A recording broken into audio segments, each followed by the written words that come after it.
Hello, hello, hello! Welcome to Bronn, ladies and gentlemen. How y'all doing today? Hello, hello, hello. All right, we got the overlay set up. We got there. We played our intro ads. A little D&D, huh? Absolutely. I'm gonna... unmuting. And we're about to begin. Hello. Hello, everybody. Hello, Brett. Hello. How y'all doing Hail. today? Hail. How are things? Things are good. Hell yeah. Got a lot of stuff to close and open up. Don't mind me. I have a 3-day drive coming up in a week. Oh no. For just what, for like just visiting family or like what? Yep, the holidays. No, he likes to drive in circles around a cul-de-sac. I mean, that's what I do. I'll just drive around in a circle, just staring off. It's kind of like the Stew Pickles making pudding at 4 in the morning. Yeah. Except it's just driving around a cul-de-sac. No, it's from Texas to Connecticut, just me and my dog. Ooh, I mean, Oh, wow. do you enjoy? I like driving personally. So, do you enjoy driving at all? Yeah, pop out a podcast or something and just let it ride. Honestly, I'll probably try to catch up on Misdemeanor. Hell, Road trips are great. hell yes, absolutely awesome. All right, I hope you I hope the journey in Misdemeanor treats you well. I hope so too. Fingers crossed. Man, Because it'd be scary if it didn't. we worked really hard on Misdemeanor. It would suck if you didn't like it. So, but Well, that's- I'm only on the first episode of the second season, so it's gonna take me a while. Probably not the entire trip though. Yeah, you'll be good. I gotta load up chat. I gotta turn off it. That's why I was so excited to see Lawrence on the airship, because I was like, it's that guy. I know him. All right. This. And then I think I uploaded that. All right. So. Second, let me get that nice little soothing forest atmosphere. Let's go. Let's go.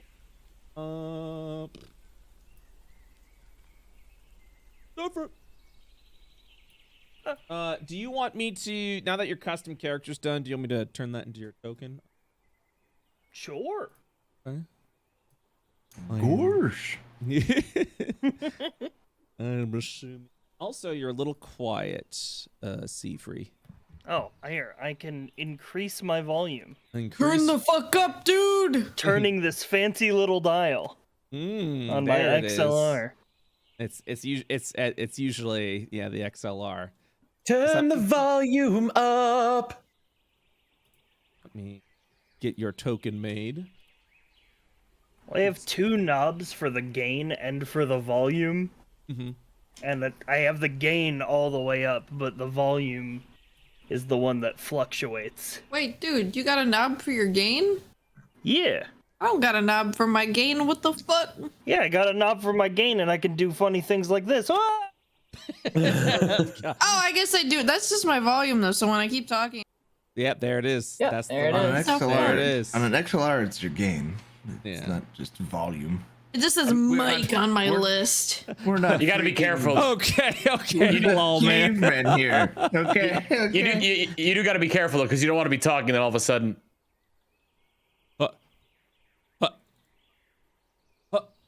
He's dead. He's right, you know. That is correct.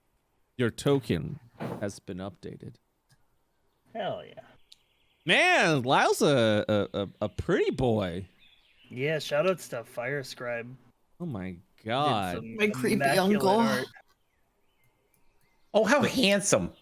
Delete. One sec, I gotta refresh. Roll 20 froze. Hold It's on. all good. Refresh, dude. Dang. Oh, mine's also frozen. Uh-oh. Jesus. Love that.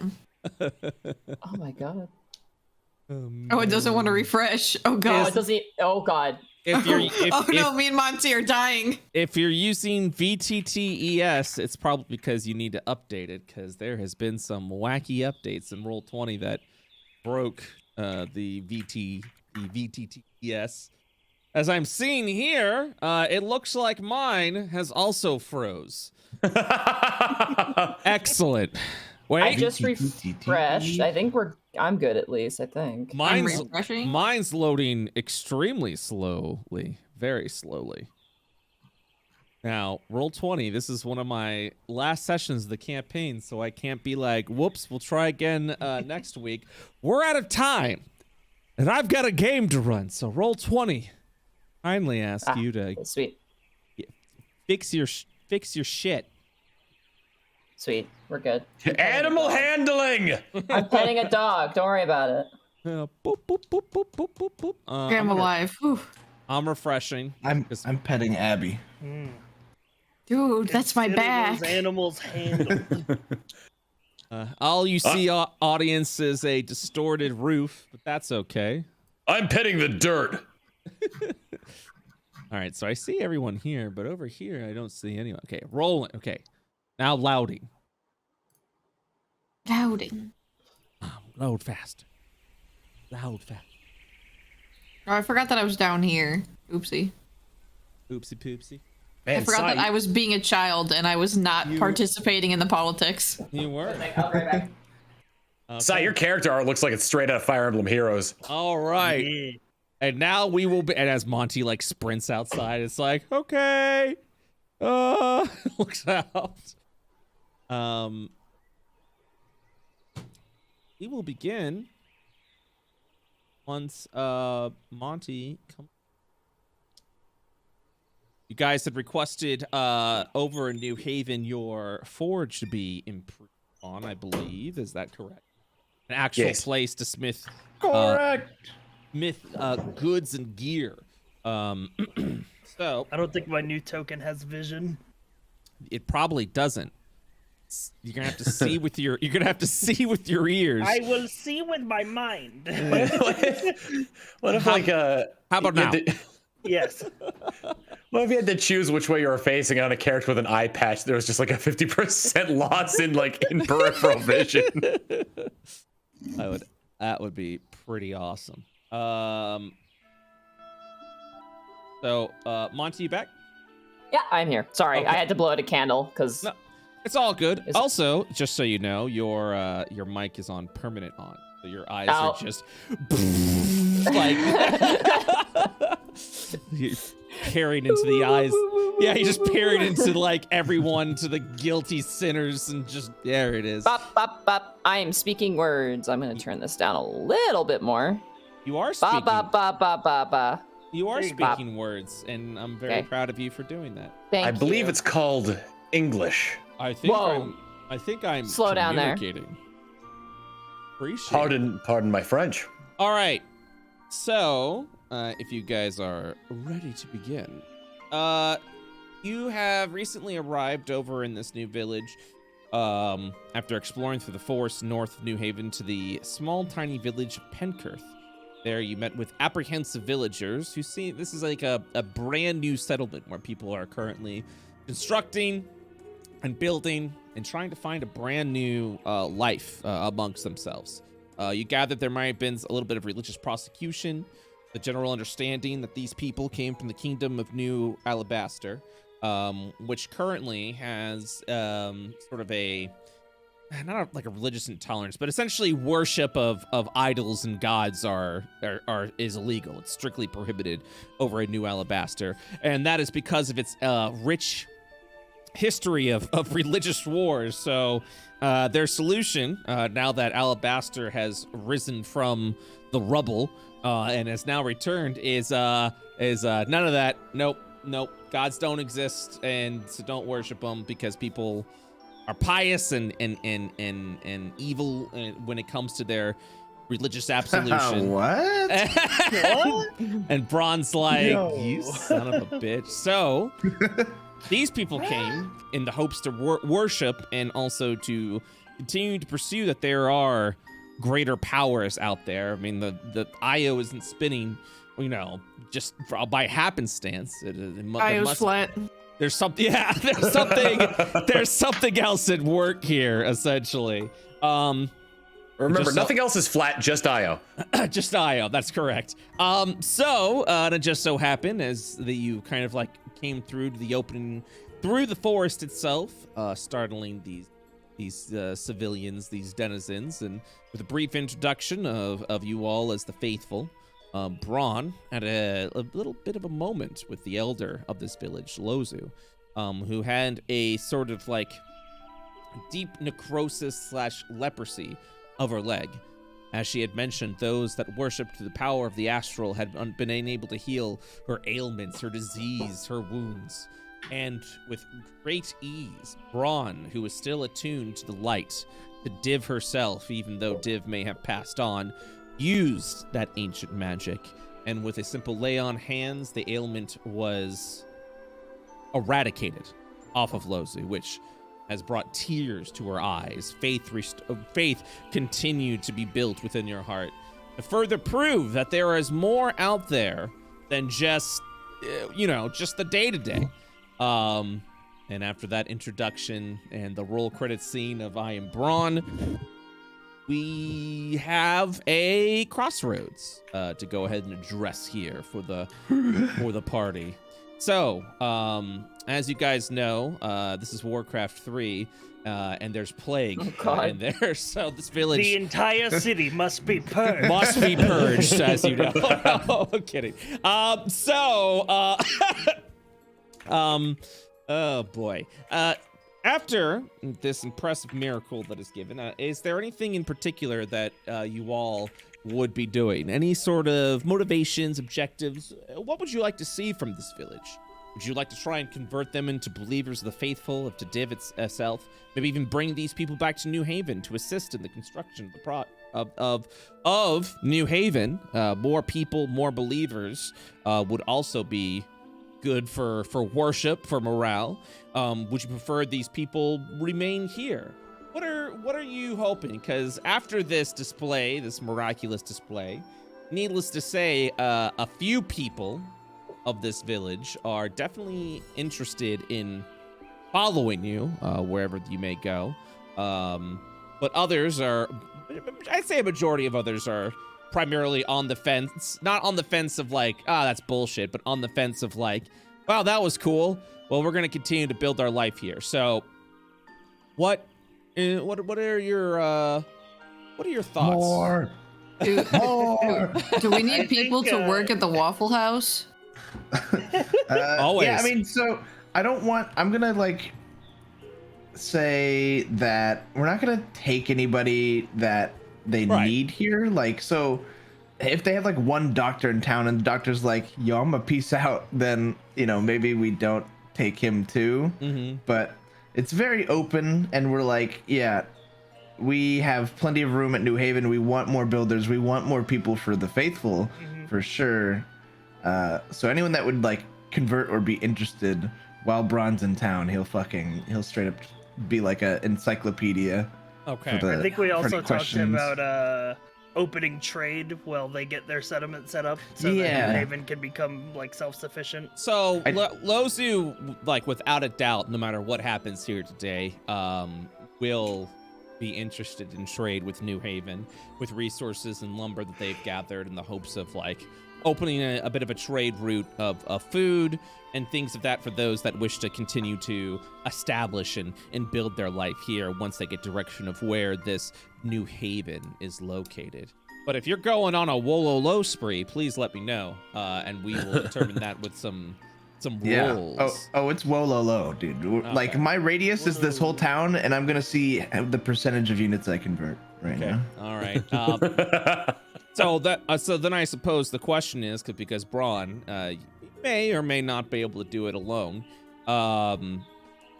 What are the other members of the faithful doing? Are they also in the zealous inspiration and motivations of Wololoing, aka converting this town over to the faithful?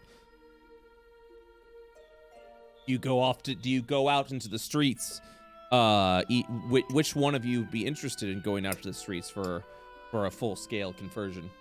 I would say Avery isn't, but Abby is. Abby is currently trying to spread the song of hope to the people. Beautiful. Oh And you know God. what the song of hope is. I know exactly what the song Where's of my hope song is. of hope, Brett? Well, you will receive the song of hope depending if the people are willing to listen.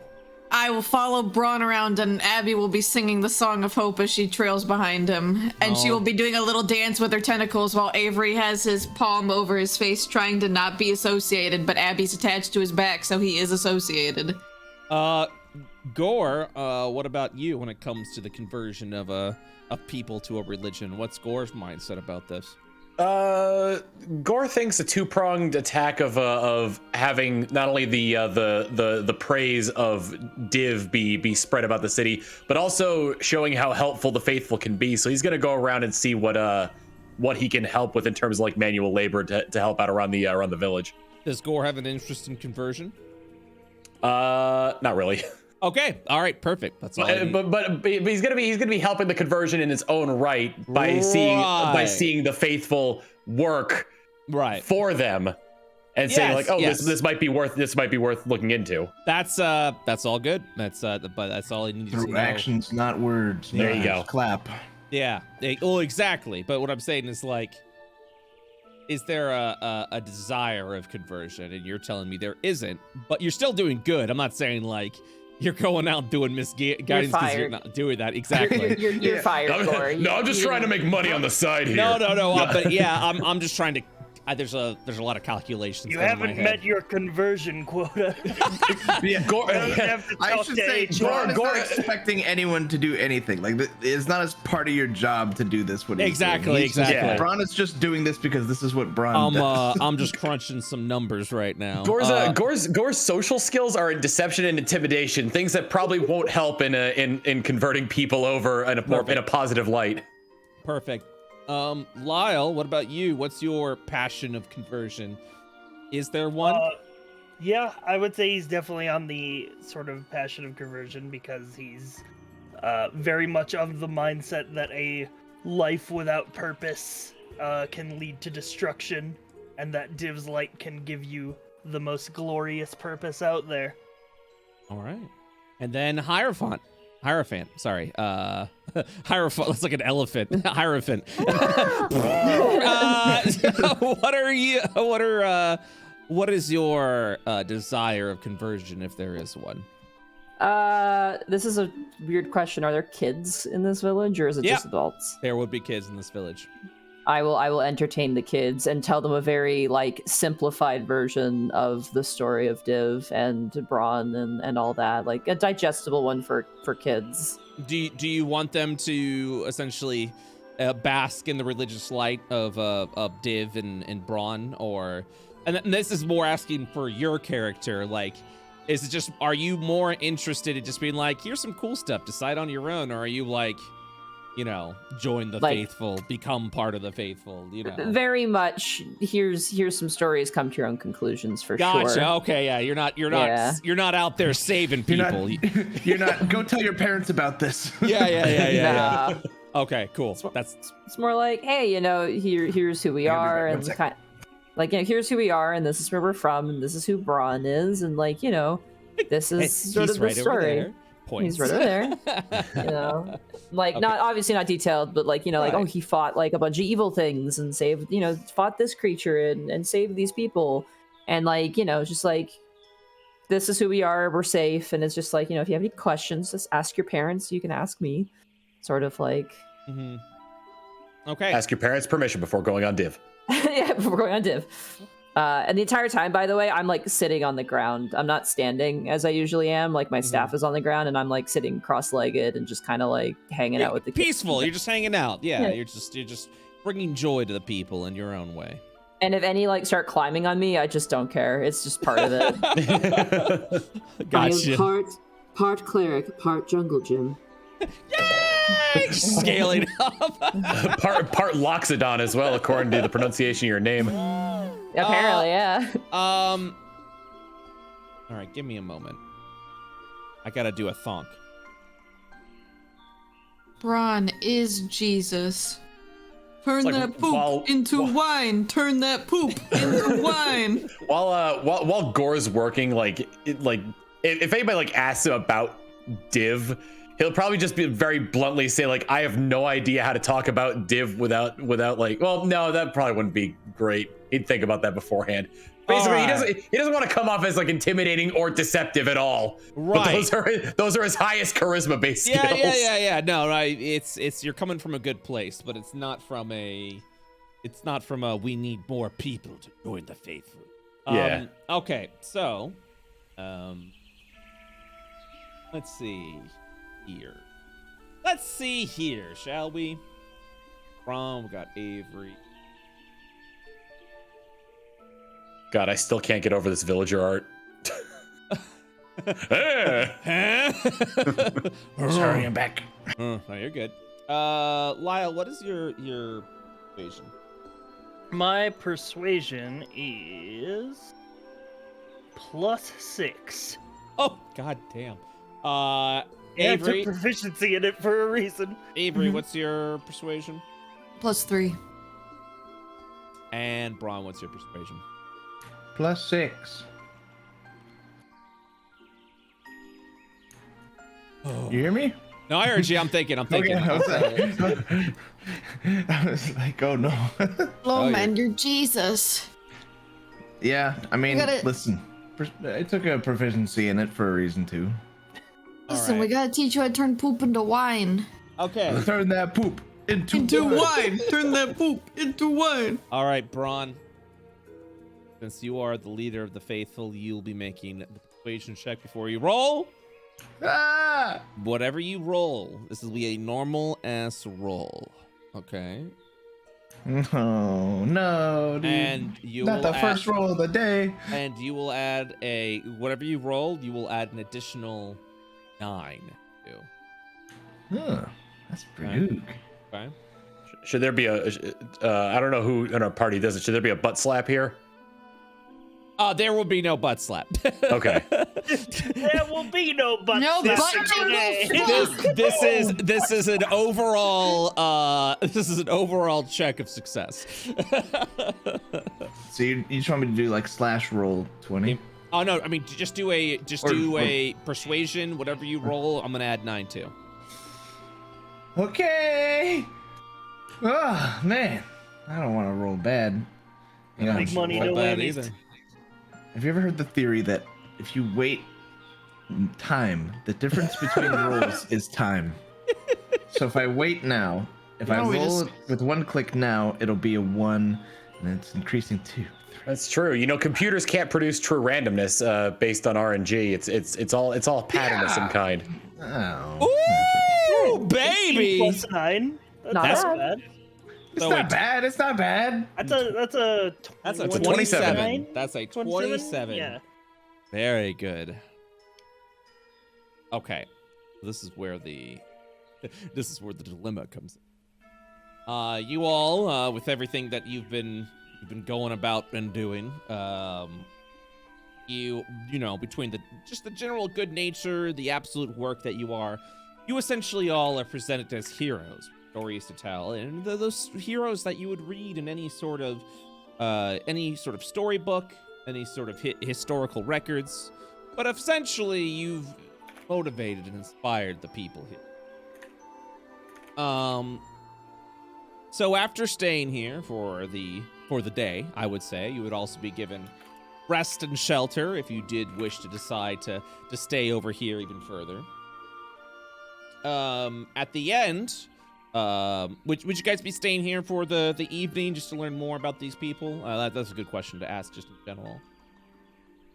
If we have a guard in our, have a guard in our garrison, I think. Yeah. I mean, you didn't bring everybody with you, so yeah, they're self-sufficient.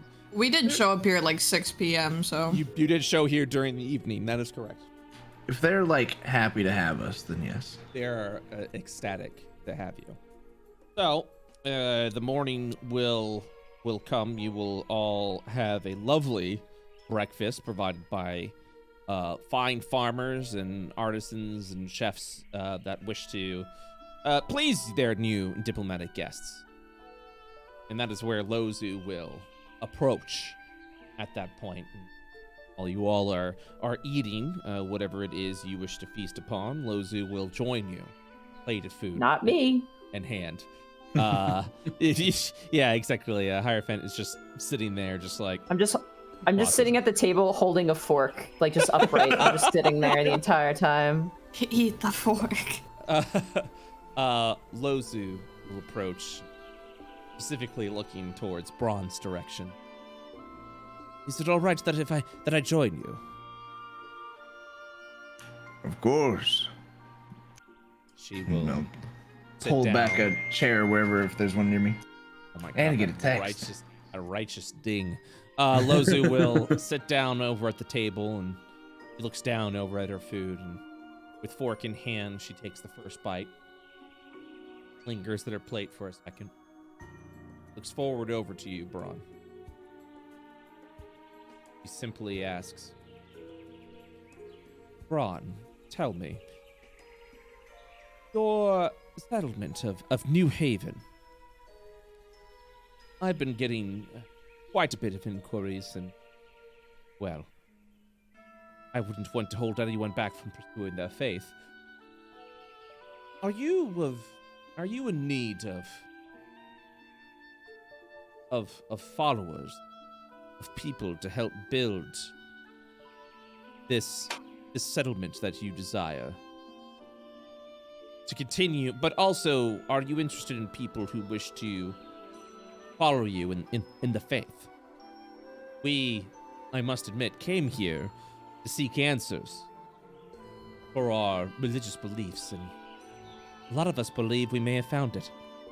She'll smile as she looks over at you, a hand gently resting on yours.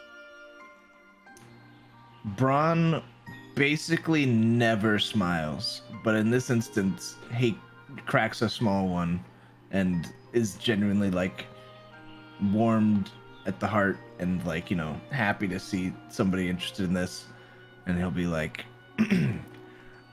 of course, we are always looking for more people to believe in what's good in this world, to bask in Div's radiance and to help one another. More people like that in Io, and I believe a lot of people would have it better off. That is wonderful news, and I thank you for saying that. We were concerned that we would be that you may have thought of us as more of a nuisance, but, well, as you see, we've made quite a bit of progress building in this area in a short amount of time. So you can understand how we would be of use to you, Bronn. Of course.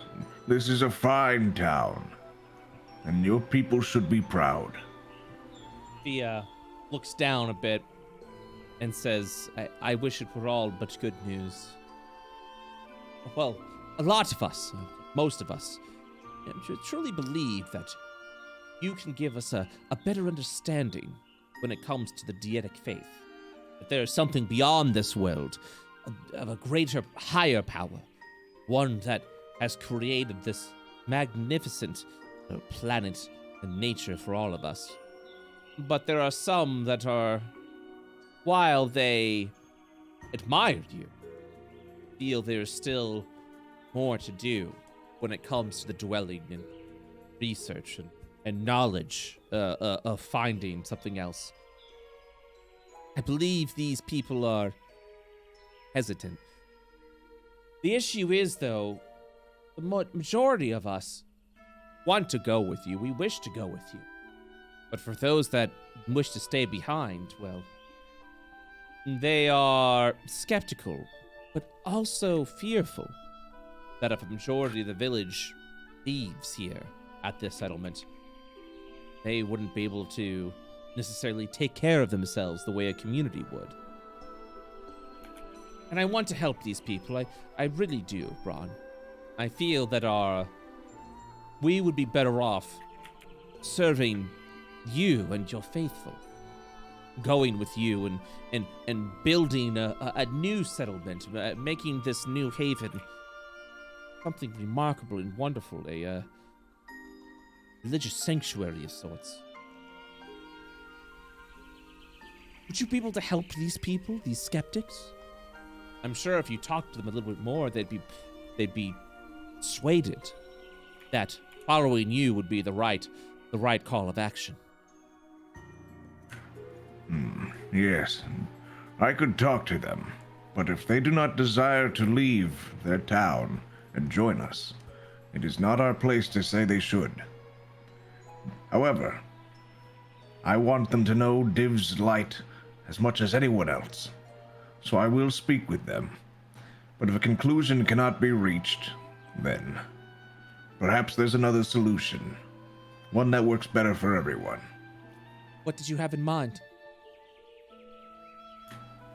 The separation of our towns is inconvenient in some ways, in terms of construction, but convenient in others. The land will be different, and different crops could be produced, and we could trade between the two settlements easily. The growth would be enhanced, and our aid and knowledge of the Div's light close by, and your people will live happily in the town they've spent so long in the last year constructing. I suppose we could do that if you feel that it'd be right, Bronn. But I will speak with the non-believers first. Thank you, Bronn. So, Bronn, above board, are you coming in to listen to these people to see what they have to say and then come to your own conclusion? Or are you coming in, Bible thumping, being like, hey, maybe you just need a little more extra, a little more persuading? Well, I'm coming in and I'm turning the chair around and I sit on the chair backwards. I put my hands on the table. What's your problem, huh? So, you don't believe in Div. So you don't believe in Div, huh? What's up with that, man? Son, let's rap. Yeah. well, it's kind of like how Gore and Hierophant mentioned before, where it's like there isn't an active conversion in place. It's just a general good nature going on. But what Bronn says and then what Bronn does can be two entirely different things. So the question here would be: is Bronn saying oh, let me listen to them, let me just kind of talk a little bit about and see if they're down, but if they're not, hey, that's okay? Or are you going in just kind of they're on the fence. Let's get them all to our side. You got a 2x4 with a nail in it, and you're ready to go. No. Bronn is genuinely. Bronn doesn't usually lie to people that are already on his side. Right. Not saying, and I'm not even saying this is from a lying or deceptive perception. This is just more of a Bronn is that passionate that he's I genuinely feel like this would be good for you kind of thing. Yeah, for sure. No, his first, he's basically so confident that he has the answers that these people are seeking because of Lozu's story, that he's gonna go in and hear what are your doubts, and tell me everything you doubt, and then feel like he has an answer for that, and just be like, well, how can we be sure? And he's like, this is how you're sure. Gotcha. And just answer every question they have so that they don't have a reason to doubt anymore. All right, so they're on the fence. Oh yeah. Oh yes. Can I follow and just watch, observe as this is happening? Absolutely. If you're okay with that, Bronn. Yeah. Sweet. So as you kind of go over, Lozu kind of points out to several of the farmers and the villagers that are still, you could tell they're a little skittish, not necessarily of you. Although maybe one or two might be. They're mostly skittish that they're either going to have to leave the land that they just started to build, or, which is more likely, a majority of people are going to leave the land, in which case they'll be forced to change the way of life into more of a sole survival ship than actually a community. So you'll kind of go around and do exactly what you've been saying, listening to the people and having an answer. I need you to make another persuasion check. I need above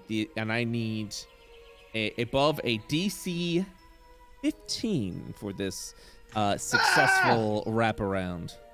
Wait, you said you had a +9, correct? I have a +6, and then you gave me a +9. Oh, my mistake. Hold on one second. You know what? I'm doing it. 15. I need a 15 or higher. Oh boy. Ah! These are Can he get butt slappies for this one? It's literally, again, him going around talking to each person. So unless you're there, just slapping his butt every time he's talking. But you doubt Abby. Which would I don't mind it. I got guidance. I mean, well, and that's guidance essentially. Guidance would only be able to. Let me get some guidance rolls from both of you and see if any of you roll a 4. For both me and Abby. Whoever would be using guidance to assist. I have guidance as well. Go for it. I feel like the bonus would be canceled out when they realize that this is just how they greet each other in the faithful. Listen, it's at least a +1. 3. I would need a someone to roll a 4. They go 1 and 3. That's 4. Hey! Lyle, you said you were doing guidance too? I was checking if I actually took guidance or not, and I'm not sure I did. A cleric might have without not. guidance, how could you? I will. A cleric without guidance, it's more likely than you think. It's like a paladin that can't use smite. Pulls on collar. Yo! We need to make you a weapon and go fishing.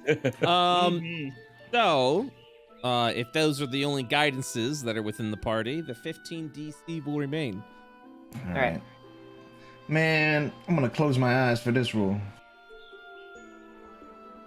Oh No, dude. So the 13, I will say, is enough for those that are a little more suspicious than they are skeptical. You do at least have alleviated that these people do see you as someone who is good nature and are fascinated to learn more of your story. But they just are not. They don't have the bravery or the spirit to take such a huge leap and a huge risk to leave their village behind once again. They're here to build a life, and if that means their community has departed from them, so be it. But also, would Bronn tell these people that, because after that, I mean, the end would literally be like, hey, you know, you obviously have something, and we still want to, journey to your land to see it, but this is our home, and the fear is that if there's not enough people here, how will we survive? And it's really more of they don't want to go, but now they're afraid they have to go.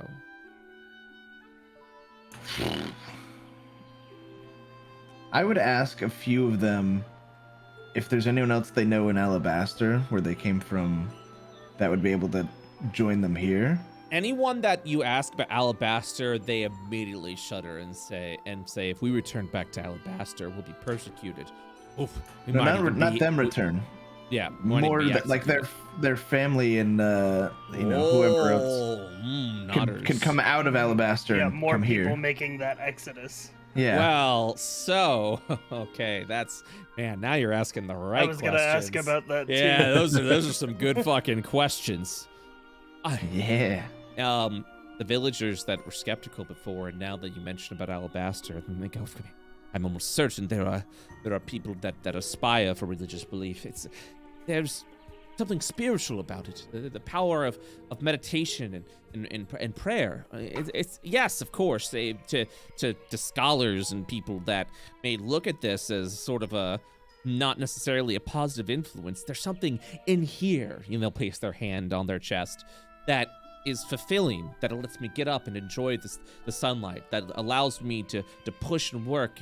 And if I can feel these things, I'm very certain that there are people in Alabaster that feel as if their ability to worship has merely been silenced. It's not necessarily what they desire, it's what they feel that they have to do. That they're fearful. Do you understand? Yes, all too well. Very well. I will speak with Lozu about this matter. Thank you, friend. But then they ask the question again. Bronn, if everybody leaves, what are we supposed to do? Surely we can't run a settlement on just merely a few Your people. friends and family will not abandon you. Not until you are able to fend for yourself in your town.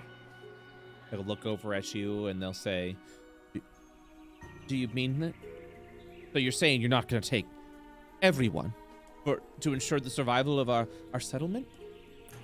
Not until you are able to survive on your own, with aid from others from Alabaster. They look over to you and they're silent for a moment, smile over their face, and they're thankful that this is someone that isn't aspiring or lusting for power, but more looking for the good of the people. And then they, for a moment, turn over to you. Say, Alabaster. They step forward. You're gonna go to Alabaster? I have many things to do in my time here, but I believe if we can convert just a few to join you, if they see that there is life beyond the walls, and that they can make something for themselves here, then they will join you. And then, the people of this town that have seen Div's light firsthand and believe will join us at New Haven. And both towns will flourish. They look forward and out of caution and concern, and they'll just say, you're so pious and just, but you wouldn't be welcome in Alabaster. Anyone who has such a deep connection to their faith would be shunned as individuals who are looking to incite chaos and destruction.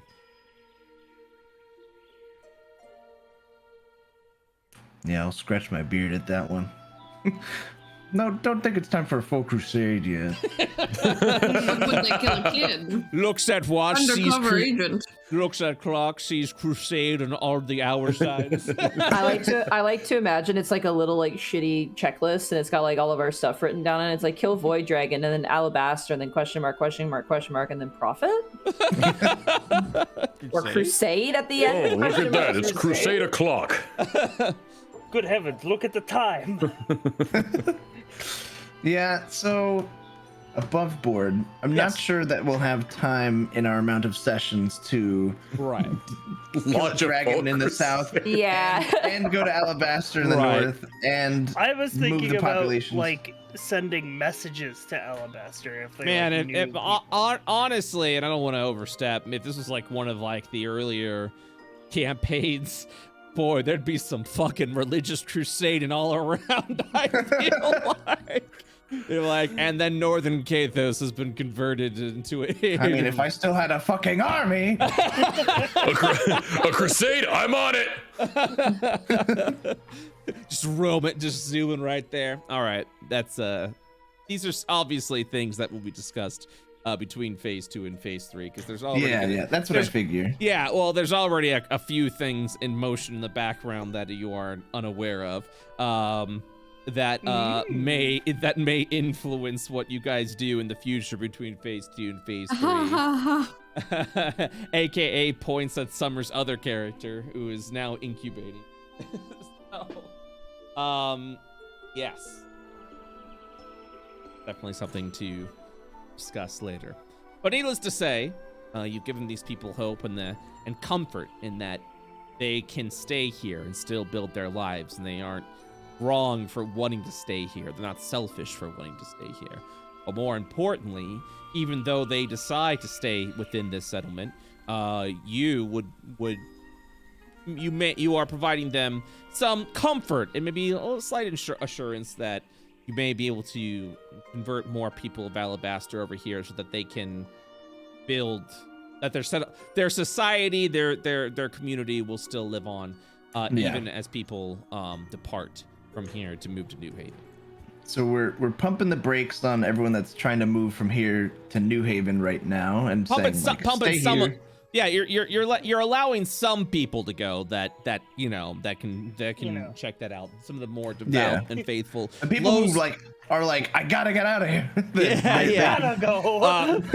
Lozu, even though you can see she's a little disappointed, but she recognizes that she still has a responsibility to her people, will also be staying here to ensure that the settlement remains strong, that it feels comforted.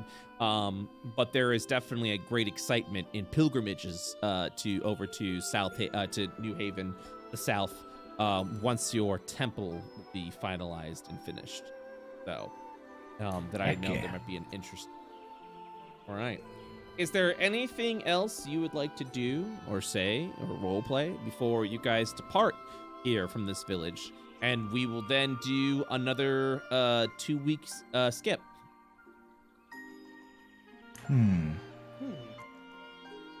I'd like to ask them where the best fishing spots nearby are. Yes. I believe I have an answer for you. So the shoot. I have a map. I like to imagine it's this guy over here. Eh? Fishing? Hey! Is it a map or a map? No, it's a map. It's an old school map. I forgot. It's literally an old school offline campaign 3-year-old map that I have a name for that you guys can go. But this man will walk over to you and it's like, I understand you were interested in fishing. Is that correct? Yeehaw! Yeah, we are. Okay. Oh no. I'll tell you right now what you can do. If you go ahead and continue crusading off into the east, you'll see a peninsula. Over there is a rather stormy and rough area. Mainly more for expert fishermen. The Serpent's Maw is what it's called. It's an ancient old tower stands there. Well, from my understanding, if you're pretty good in the fisheries of sort, the Maw is what you're looking for. Few days travel that away, and he'll point over to the east. Ooh, you hear that, everybody? The Maw. That sounds exciting. No, that sounds dangerous. Abby sounds like a Midwestern mother pointing out like the roadside attractions that they're gonna go visit on our road trip. Like Ooh, the biggest ball of twine! Isn't that exciting? You can't call me out like that. I pretty much am a Midwestern mother, dude. So, what the fuck? He'll look over, give you a nod, and say, but I'd recommend that, you better not be a green gill trying to fish over there, because your line's gonna break, your rod's gonna snap, and you're gonna cry at all the things you're gonna lose out on. I'd maybe start someplace a little easy for you. Maybe start at the baby pond, idiot. Are you trying to say my boy doesn't have a thick skin? Are you trying to say he can't fish? Huh? I'm not saying that. I'm just saying the Maw. Don't you disrespect my son. Are you trying to say that the color of my gills represents how bad I am at fishing? Yes. You want to take a closer look at what color I am? He stares over at you. He's colorblind. Oh my, I apologize. He looks around, colorblind. I just realized how colorblind. You don't see color. I'm sorry, I couldn't tell you were an orc from a distance. I'm colorblind. I just thought you were really beefy. Colorblind, sorry about that. He just kind of grumbles and turns around and walks back to the rest of the group. I promise you, though, that's not what I meant. I promise you, he says, extending out his hand. As Gore approaches, I turn to him and go, Gore, Yeah. did you experience what is known as a microaggression?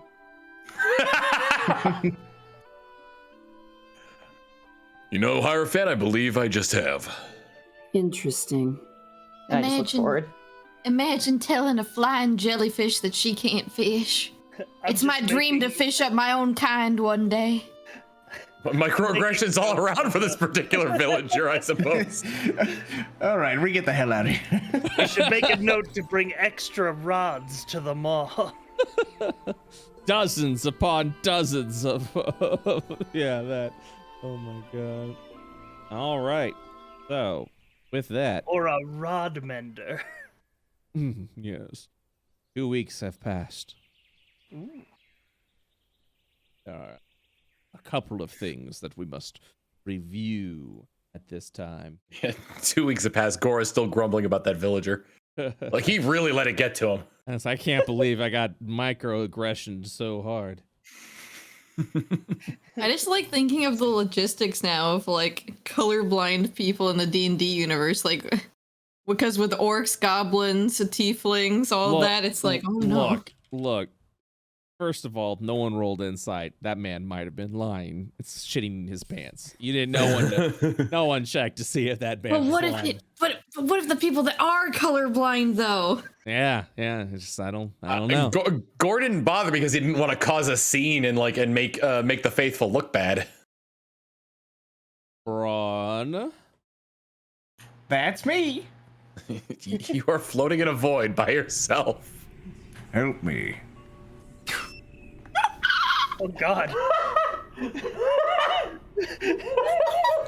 Help me. I seriously just see him like in a complete neutral stance, standing normal and like He's T-posing. T-posing, floating through space. Help me.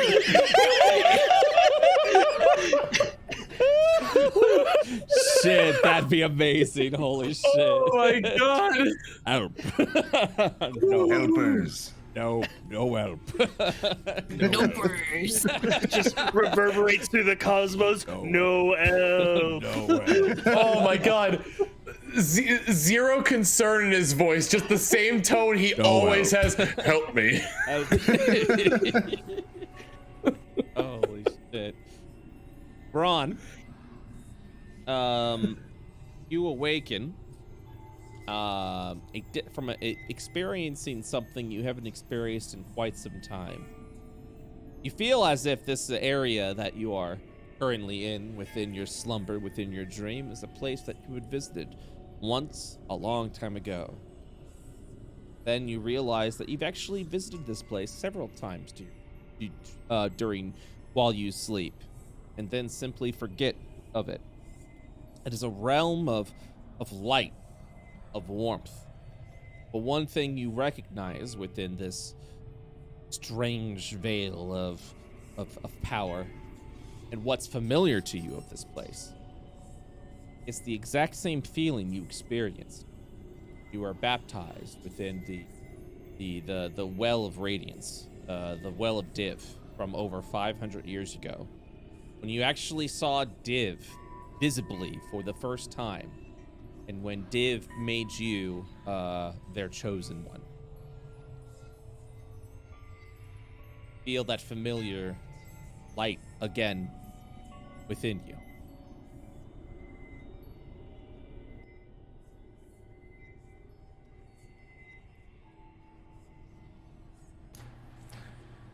I'll try to get a grip on his senses and make those connections, and then look outwards, after examining his own self, and then look out to the light and just say, hello? Kind of echoes, reverberates. You realize that you're completely alone here. This was a location that you actually spoke with Div.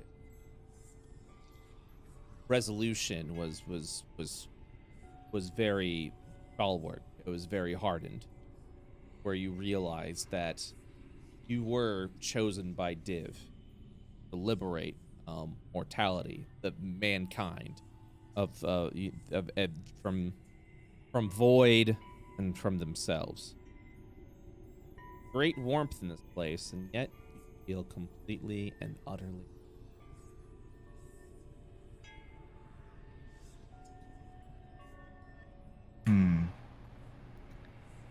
Like to do, you're free to do it. This is more than just a dream sequence. Am I able to tangibly move, or is it just I'm floating, or? You're floating a little bit. If you begin to think of movement, You'll feel something solid underneath your feet, as if you could walk. I mean, I'll pace a bit. I'm not sure what to As do you here. as you walk, your feet will sort of like you kind of hear like a little bit of an echo, as you're walking around. The sound of footstep on almost like an immaculate marble reminds you of the citadel that Bronn built a long time ago before he was to become All King. It's sort of like his citadel built specifically for the worship of Div and the Radiance. Then you hear a rushed footsteps. Perhaps an echo?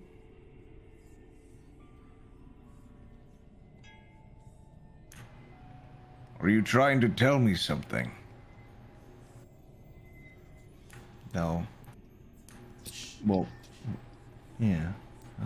If there's any skill checks you'd like to do, or anything you'd like to ask about, or anything you'd like to try, because as you walk around a little bit within this radiant light, and your footsteps kind of echo, you don't hear the rushed footsteps again.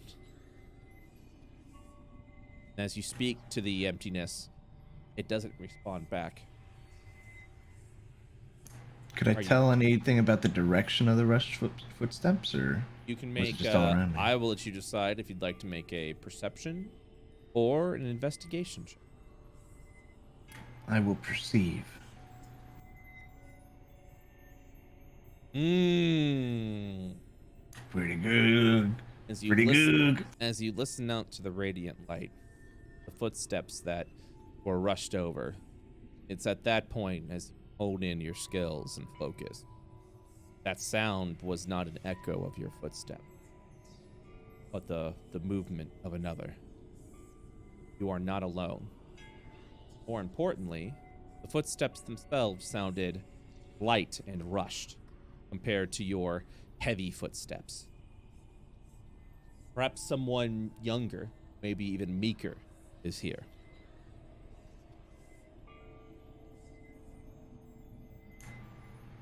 Who's out there? The voice echoes, and yet no one responds. Maybe they don't wish to respond to you.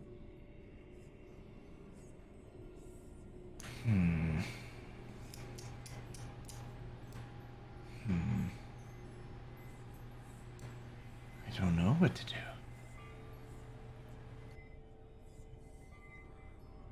If there's something else you wish to do or try, you're free to awaken at any time. Don't immediately know anything. Unless I have a way to walk, like if I know where the footsteps were going or where they came or anything about direction, then I would. I mean, you're free to do things outside the box. You're free to give me checks and then give me a reason why you would do that check if you would like. But ultimately, it's up to you and what you want to do. Okay. From what I learned of their footsteps, that they might be smaller, younger, new to this place as well, Bronn will say and yell out again. Perhaps you are looking for answers. I can help with that. Tell me who you are. Okay. So, odd as this sounds while you're within this place, feel something. Almost as if you're sharing the feelings of another. But you don't know what it means or what exactly you're feeling. Give me an insight. In the sight. Oh my god, yeah. That's what I was thinking too. Understand this feeling. Because you This place that you're in, this strange veil of energy and light. One trait that you can perceive from it is that those that are within this light, everyone that is here shares a same line of emotion, of thought, of feeling. And once you understand that, you recognize that you are not alone here.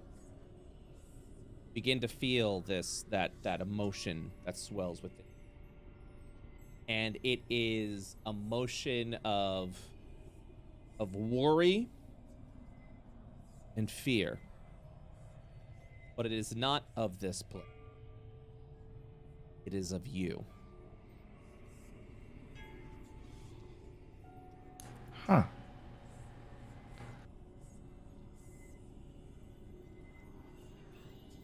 Entirely focused on.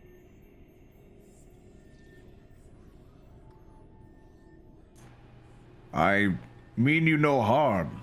I just want to help. I don't understand. Who all is here? Roll it insight.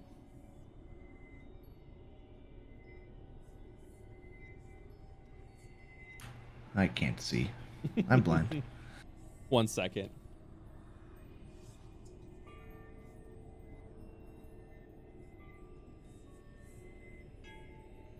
All right.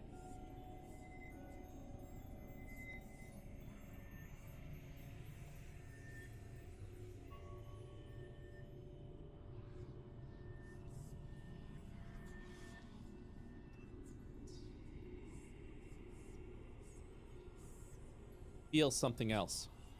Quiet and it's the same fear as before. This one is from a different source. And it is a feeling of anger towards you.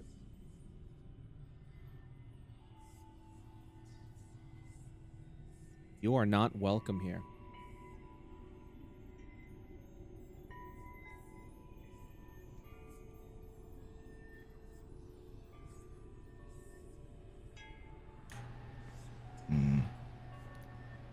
This confuses the man.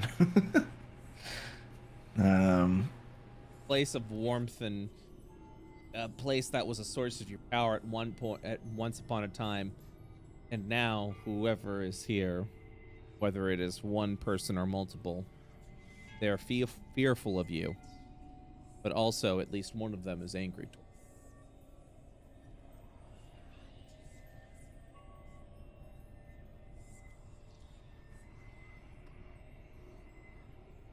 Tell me what I must do to change these feelings.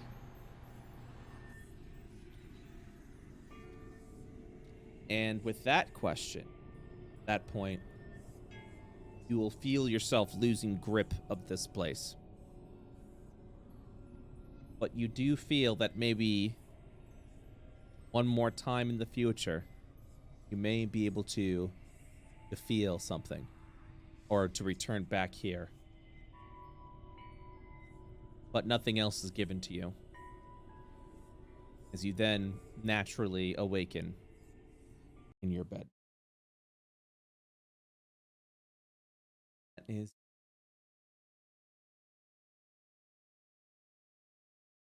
a lot of uncertainty, a lot of unsure, of what's happening. But that is the feelings that you've been getting. Curious? Should have asked if they wanted to go to Waffle House. Yeah. You didn't ask if they wanted to go to Waffle. Do you like waffles? Do you like pancakes? Do you like waffles? Waffles. Waffles. Imagine the entire time you're having the stream, if we're all sleeping in like the same barracks, you're just like glowing this intense light, and we're all like, what the fuck?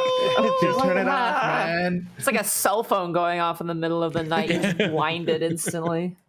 It's just the last thing you hear as he fades through the void is just, help me. Help me. Everybody trying to go to sleep in a con, and then suddenly like do do do do do do do do. Crap. Hold on one second. Something broke. This is a good time to take a small bathroom break. Does that sound good to everyone? Stuff breaking on Roll20? Yeah, no way. Wow, a self-breaking break. What? Nice. We're gonna. So while we're taking this small break, feel free to go use the bathroom, do all that you gotta do. I am going to check in one thing. Perfect. We'll also run a little ad break for you guys. So we'll be so non-subs. You're gonna see some ads, and we'll be right back in a couple of minutes. There we go. Dude, it's December. It's ad season time. Ads for the lads. Get that Sprite cranberry money. Let's go. All right, let me get. Yeah, I'm using a new map maker, but unfortunately, if I have a token or a graphic selected, it like exports with the graphic selected. No. And it's just like, oh, so that's what I did. So now. Hey guys, enjoying today's session so far? Good. Yeah. Yes. Yes.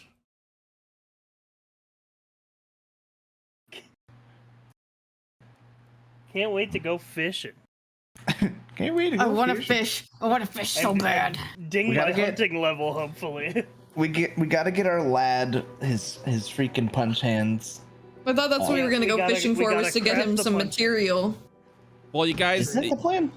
Well, you guys are absolutely have material, though, and we'll also go over that here in a second as well. More material. I want to find an eel and I want to strap it to my sword so I can have a lightning rapier. All right, and then I'm just gonna do a thing. Do a thing. Do a thing. I'm gonna catch a jellyfish to attach to my other jellyfish. The hive mind grows. I need to find a jellyfish to be a pet for my jellyfish. Well, I'll be. Is that a jellyfish? There can only be one. Kills it with a knife. Boom. Boom. Hey, now that's hot. That's hot. That's hot. All right. Most liked video on YouTube. Check that out. Dude, we're not getting one this year. They finally really are in learned. touch. Zero dislikes. Really good video. All right. I'm gonna grab a. I'm gonna grab a drink real quick. Bronn, you're just sleeping with the people, right? I mean, like you don't have like a special quarters for yourself. Yeah, every single one of them. Yep. Oh my god. Every single one. He's a hussy. Dude. He really is a man of the Jesus people. is a hussy. I'll be right back. I'm gonna grab a drink real quick. Fucking slut. Damn Help right. me. He wakes up in a cold sweat. Help me. Help me. Why was that so funny? You just saying "help me" and just the most. I think it was the pause and then the delivery and then the pause of silence afterwards. Like, there's no hint of desperation or any emotion in the voice. Yeah. Very me. monotone. Just standard Bronn.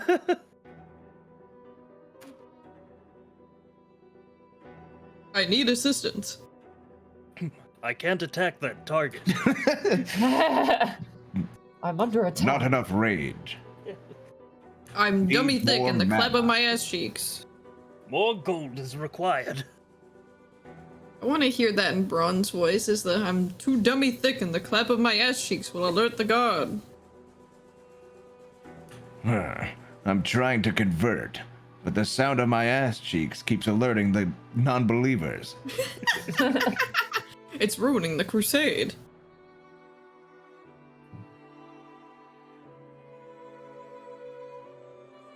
Ass is too fat. It's calling the void.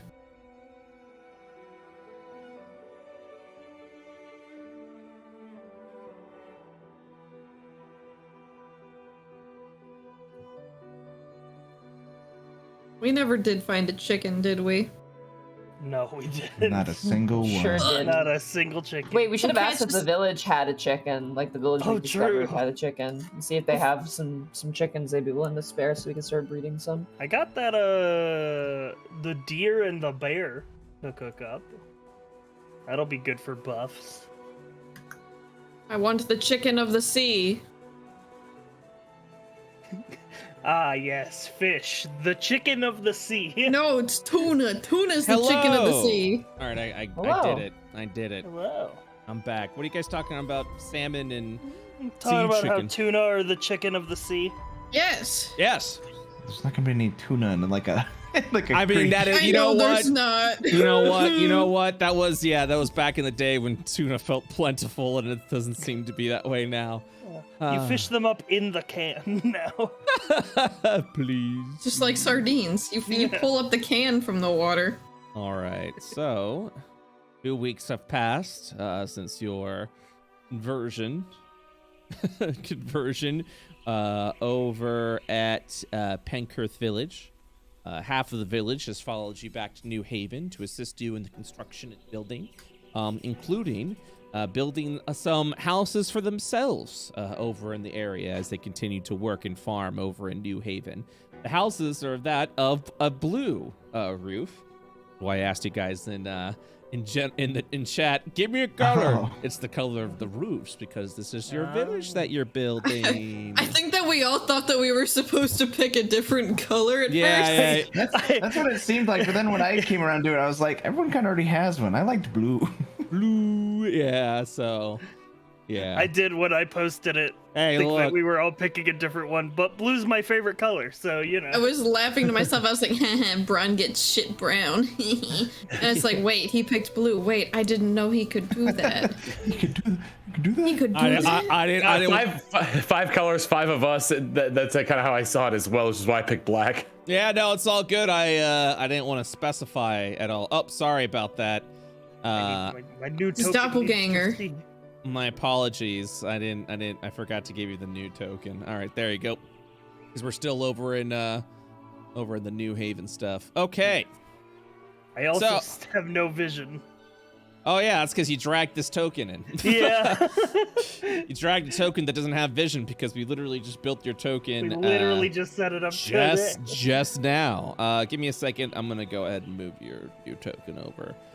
Hey, Brett, why am I in a bed? I was about to ask. Oh, because I drag. Okay, sorry. You'll be over here rebooting. Wow, it looks like Gore isn't the only one who experienced a microaggression today. Well, huh? yeah.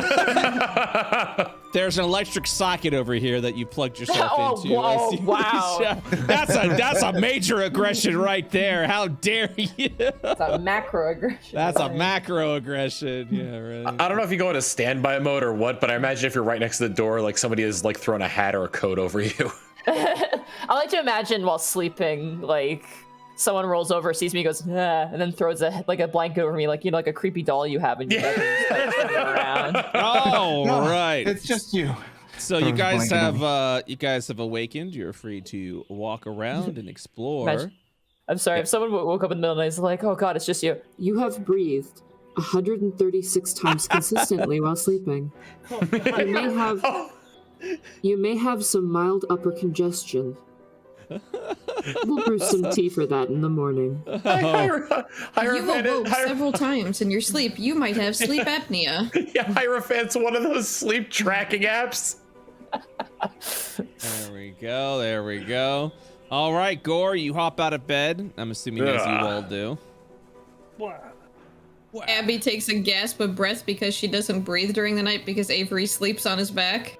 So he squishes her. Everyone has already awakened for the most part and are continuing to move and walk around. Slaps on the old armoroo. Stop moving for a second, just so I can refresh. Game's lagging. I love Roll20. Yeah, Roll20 is like, too much. It's too much. Whoa, 3 characters moving here. Whoa. Yeah. So sometimes it needs Slow down there. Sometimes it needs a reboot. Whoa, slow down, Maurice. He was in here raving as usual. Love that. All right, you guys are free to move around. I'm just gonna have to endure with the lag, cause screw it. You guys rolled 20. Ayo. All right, so what do you guys do? The door's over here, right? No. So you actually have to walk around the wall, to get over to your ready room. The map. And then walk out. I take a writing instrument and I mark the location of all of our quest markers on our map. Yes. Excellent. You're doing swell. Yes, I'm fulfilling my NPC RP. Here, I'll mark it on your map. A town needs your help. Another settlement needs your help. Settlement needs your help. Hey, Preston Garvey. All right. You guys are also free to walk outside if you wish to check out all the new changes that have happened in New Haven. Gross, I don't want to go out there. Might be a bug or something. Oh boy, oh boy, oh boy, oh boy. You will see that the area has started to be paved and worked on with all the people that are there. This guy is also here because you guys love him so much. Hey, what's going on? This place is pretty cool. Wait, the high five, the low five, the fist bump, the elbow bump, and I'm like, yo! Is it the same guy, or is this a different guy that just happens to use the same token? Excuse me, that's a microaggression right there. I don't look like everybody else. Us common folk are diverse and multifaceted. The tables have been turned. I just run back inside and don't want to deal with the rest of today. Yeah, that's right. We all make mistakes. But if you go over to the north, the ruins of this house has been converted over into your forge. Oh, excellent. Free to walk around there. Also, if you kind of like just look around the area, you will see some of the houses now have blue roofs over them as people are now building their homes over here to make a new village. Needless to say, I'm trying to zoom out real quick. Needless to say, Haven is growing at a very good pace, especially with all the people that you have brought here. All right. So who is our smithy? Who is your smithy? Yes. Oh, in the party. Yes, that's a great question. Who is your smithy? Avery is the forge cleric. All right. Avery, yeah. So normally, at this point, now that you have your forge ready, Avery, you are able to start working on some gear if you'd like. He pulls out a hammer very aggressively. Walks in. Let's go. All right. So, let me open this up. Sorry, guys. Rolls will be visible. All right, normally within the blacksmith system itself, there's a lot of leveling involved. You kind of start with half proficiencies and then go to full proficiencies and expertise. You can then also begin to learn a bunch of other recipes and different traits for blacksmithing that assist you and yada, yada, yada. But since this is a shorter campaign, we have unlocked a lot of those features excuse me, right now. So you actually have a lot of freedom with the weapons that you can create. So with that, go over here. And my roll 20 is extra laggy today, so I apologize for that. Boom. And Do you have hardware acceleration on in your browser? Nope. Or yes, I do. The one that's supposed to be on or off, I do have on. It's just there's a lot going on in this map. Okay. So, are you ready to craft? Yes, I thought that was the Wii Sports music for a second.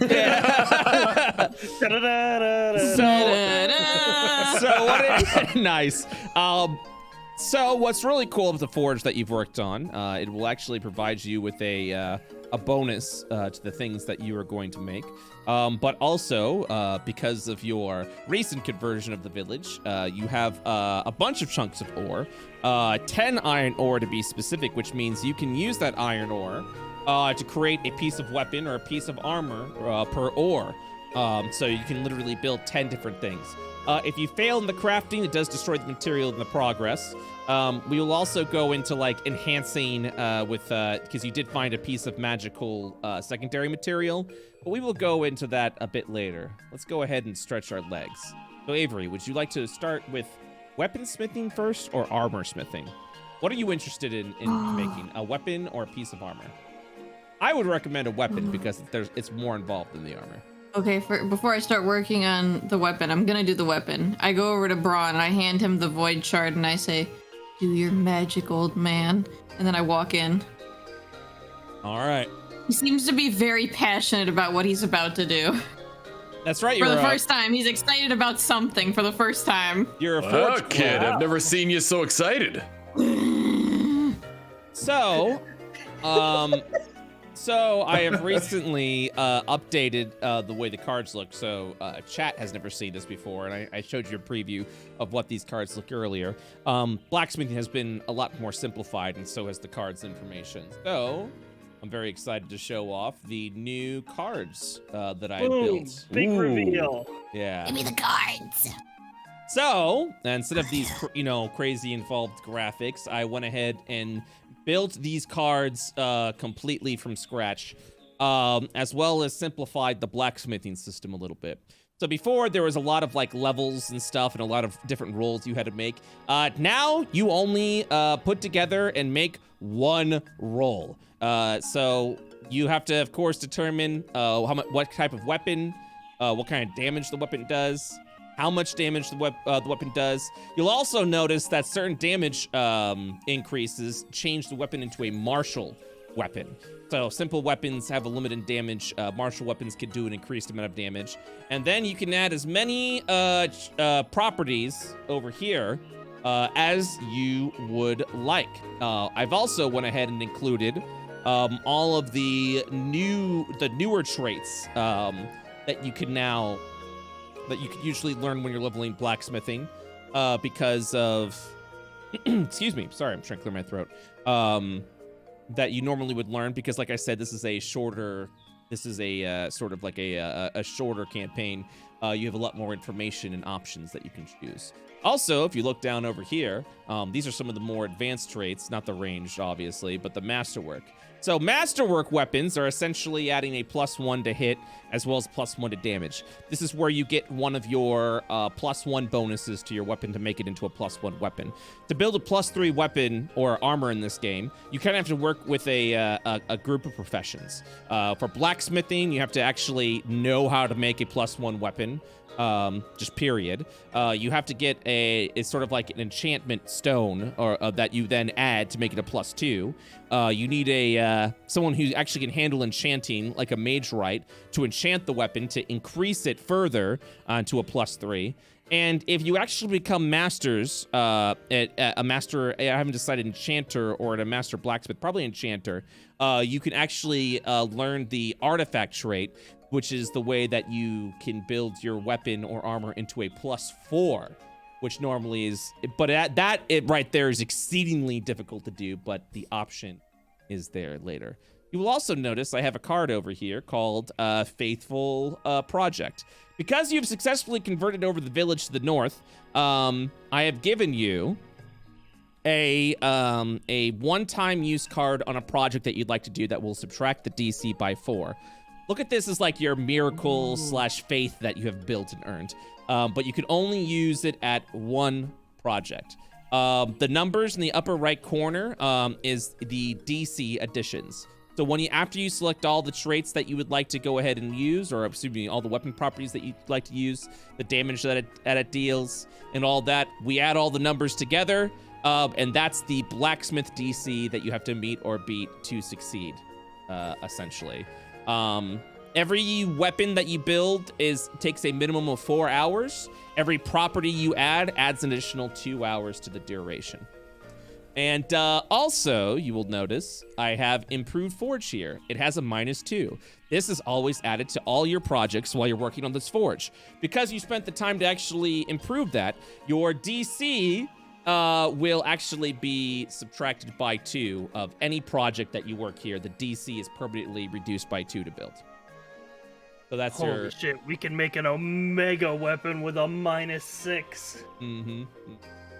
So, and that's up to you. Because also for the Faithful Project, if you fail the project, this will not go away. Faithful Project only goes away when you use Faithful Project and succeed at the project. So there won't be any like, oh, sorry, you fucked up. So, Avery, take a look at the properties, because there is a lot, including a couple of new custom properties. You will also see, because if you wanted to build something specific for gore, there is a property that's called Unarmed. This weapon can be used in replacement of your unarmed strikes. Your unarmed strike done in this way has both the properties of this weapon and the unarmed strike. You cannot apply the range property to this weapon. This will allow you to actually make cestices and things of that nature, if you wish to build something for gore. So, Summer, are you currently looking around? If you have any questions, let me know, since you're the one that's going to be doing the build. Also, one more thing. Since, like I said, it built up. Since you are the blacksmith, Avery, you have proficiency in blacksmithing. So you get to add your proficiency bonus to this, along with whatever ability score that you'd like. I'm gonna make a custom thing in my Roll20 just so I can roll it. Yeah, absolutely. Blacksmith check. And I gave you a bunch of iron ore so you can actually experiment around with this a bit. Some of the new traits include using weapons that, instead of using dexterity, can use intelligence, wisdom, constitution, or charisma. Notice the increased DCs. It is one of those difficult things. Is it possible to ass slap guidance this? Yes, it is. You can use guidance on this. I'm gonna slap my own ass. I look at Gordon and go, aw. I look at Gordon and go, what do you want? Okay, well, since you're so passionate about this, Gore pulls out a parchment with a bunch of crude drawings on it. These are some ideas I had for weapons that would still allow me to just keep using my fists. And it's like, one is a crude drawing of barbed wire wrapped around his hand. One is a crude drawing of a steel plate just covering over it where his fingers would be when he punches. One is Wolverine claws going through his fingers like you do when you're holding a bunch of pens in your hand. Mm-hmm. I think the one he'd probably go for the most would be brass knuckles. Mm-hmm. So just 4 wide rings that he'd slip on over his fingers and be able to punch with that. I like this one the best, but the barbed wire I think is a pretty nice touch to it as well. What do you think? Also, Summer, heavy and versatile have different properties in this one. Oh, I'm gonna read them then. Yeah. I finally found a nice, I feel elegant solution for versatile weapons.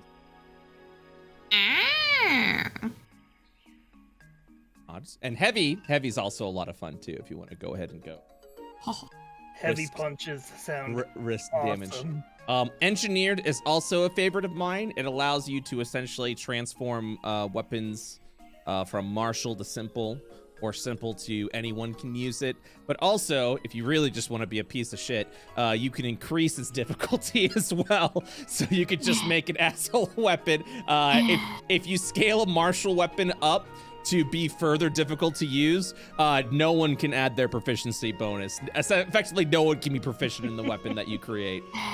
So if you just don't want it stolen, you can lock it into a higher proficiency. Yes, that's exactly it. This weapon's unusable. Exactly. How the hell? A switch axe? What the So Avery's gonna go over to Gore and kind of grab the collar of his shirt / armor and pull him right next to him, and he's like, "Oh, I make you watch, you tell." Yeah, you make me what? I make you watch, you tell what do. I make.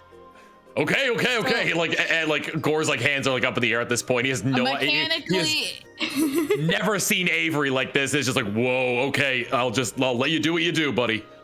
Mechanically, that's just my way of being point at things, I make checks. Okay. So if you want something on here, you let me know. I'll try to do my best for you. I'm slowly converting it so everyone has control of the cards. Okay. So let's go. But I'm also very excited with these card designs because they're simple, but also they're very easy to make. The last ones just took forever to make anything. So should I? So I should move these somewhere where I want them to. Yeah. I'm still slow. I'm still slowly converting. But you can choose right now the damage type that you want to do, as well as how much damage you want to do. So you're gonna move it up there as your area. I'm also just gonna drag this here, so that way you know that you're using the improved forge. Our current DC is -2. I don't know if we're gonna go make for that. unarmed. So it's gonna be. Oh yeah, definitely gotta take unarmed. Yeah, you definitely gotta get that one. To actually make that is correct. Yeah. Go with my tavern brawler style. Now, what if we make a hammer for Bronn? Well, you do have 10 iron ore, and each weapon/armor you create has that. I was thinking about. I'll stick. I'm gonna more or less stick 2d4 up there as a placeholder, but like I just want to see what I choose on this to make a weapon out of, and then I'll increase or decrease the amount of damage based on how difficult it's gonna be. Definitely need unarmed. All right, so I think now you have control of all the cards, so you get to choose what you want. Let's see. So for these properties, you can literally add as many as you want. Just make sure you read some properties do not stack. Okay. Right, so I can't just go unarmed in range. No, my rocket fist. What? Okay, but you could do reach.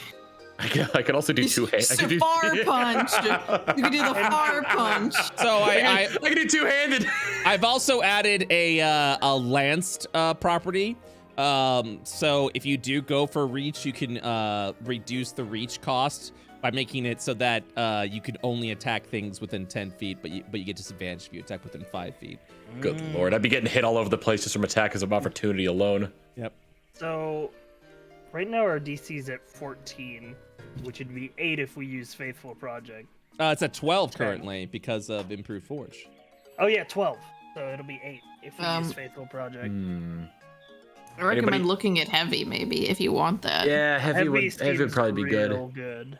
It's only a +2, so yeah. Them heavy brass knuckles. Wouldn't do anything with finesse. Or and my strength stat is my highest, so I probably wouldn't do anything with finesse, vibrant, sturdy, noble, or brilliant. I mean, if two-handed punch. You could add you And could literally, add all Masterwork two-handed to is you take both your fists and you're just going like you have to attack with both of your hands. Yeah. Bam! You gotta bring it down on him like gorilla style. But what's if you cool added about Masterwork, you Yeah, would negate It's the Mr. X down and you would smash get an extra attack. damage. yeah, Masterwork is your +1 weapon, so that'll add We're at +1. 14. How many bonuses are you getting from this summer? Just based on your skills, not like the improved forge or the faithful project bits. I have a +8. Okay. So effectively, at this point, we just need to roll. Well, a you 6. have the +2 stone, don't you? Do I? Because I didn't. Instead of getting a +2 weapon, didn't you turn it into a stone to put onto Knuckles later? That is true. Oh can. yeah. You can, if you'd like, do that. Which means you would not be able to use any secondary materials as this, with this. I think free +2 would be fine anyway. Yep. Yes. Yeah, though we could just put the +2 on it then, and I think I'm actually gonna raise the damage type to 1d12 instead. Gamba. Gamba. Hunger. So we got the -2, And you have so proficiency. 16 You have plus proficiency 8. in martial weapons, correct? I should be. He's a as paladin. He should. Yeah, For sure. Yeah, I think this is good unless anybody else has any suggestions. Is two-handed bad to put on? It just seems like a -2 to me. It means you can't use an offhand, so like a shield or a dagger or a light weapon, like a Not hand or light not hand. gore style. I'm putting it on there. Hell Okay. yeah. I would say If you build a light cestus, that means you can do offhanded punch unarmed attacks. strikes. So you get attacked twice. Well, you can do your attack, then your extra attack, and then your offhand could be your bonus action. You'd have to once switch again. that out for heavy though, so you'd get the you wouldn't get the +2 I wouldn't to get the damage. Yeah, I'll stick with the heavy. I would say totally swap masterwork out this. 1d12 for 2d6. Okay, just so guaranteed minimum of 2. Yeah. That also increases your DC.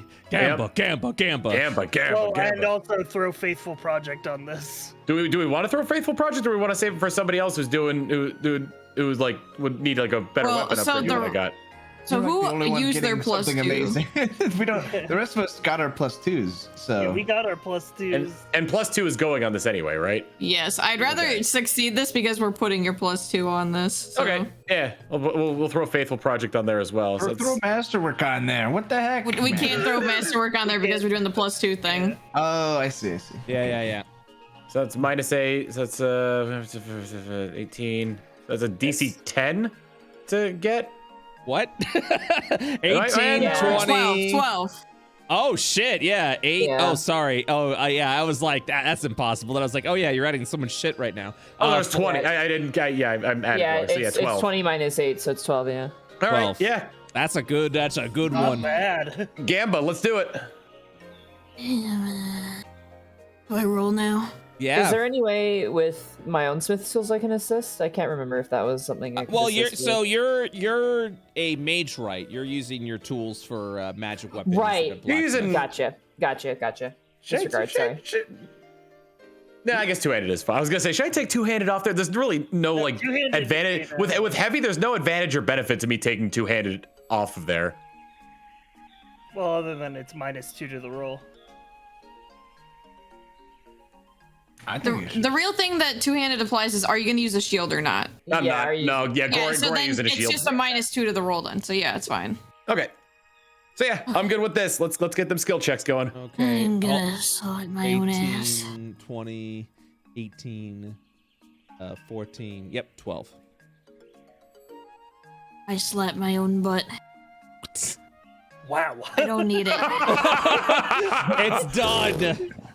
So what? Disgusting. So describe to me what you have created, what you have forged.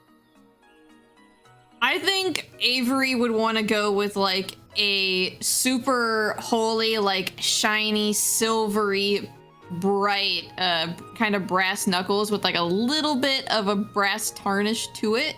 Mm-hmm. But they're just very holy, elegant looking.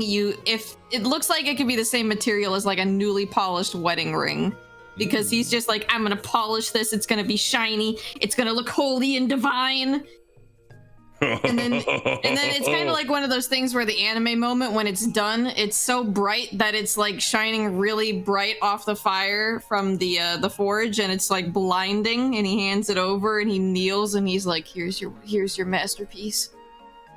Oh, kid, you've done great work here. Can't wait to break these in. Put it on. Slips the brass knuckles on over his knuckles and then kind of like clings them together. Polish them every night. He hands you a polishing cloth. Okay, I'll add that to my inventory then. Yes. Ron's leaning up in the back in a b-boy pose with sunglasses on, nodding his head. Yeah, yeah. All right. So you use one of your 10 iron ores to make. What is this weapon going to be called? Oh, I had a name for it. Shoot. Let me get back to you because I thought of like the name for like the one of the dudes in his gang that died that he was gonna name the weapon after, but I can't think of it now. Sweet. Yeah.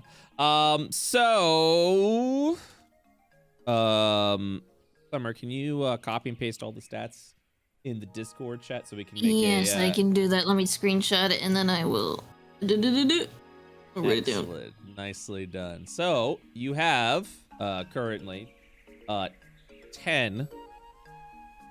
Sorry, my brain just died.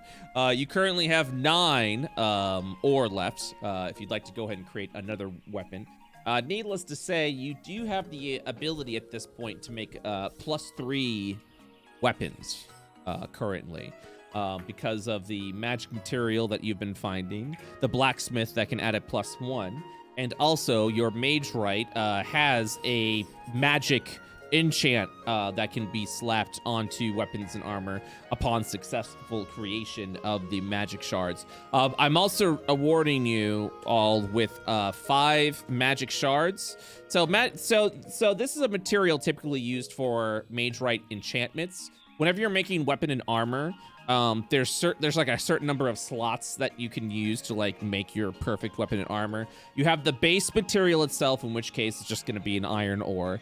You have a secondary material, which could be the void shard that you found, or the necrotic mass that you found earlier, that allows you to add like a secondary trait to there.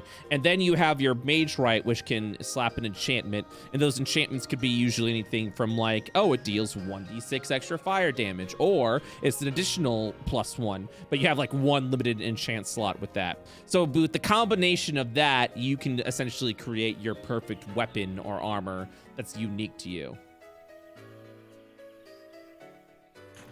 Nice. Yes.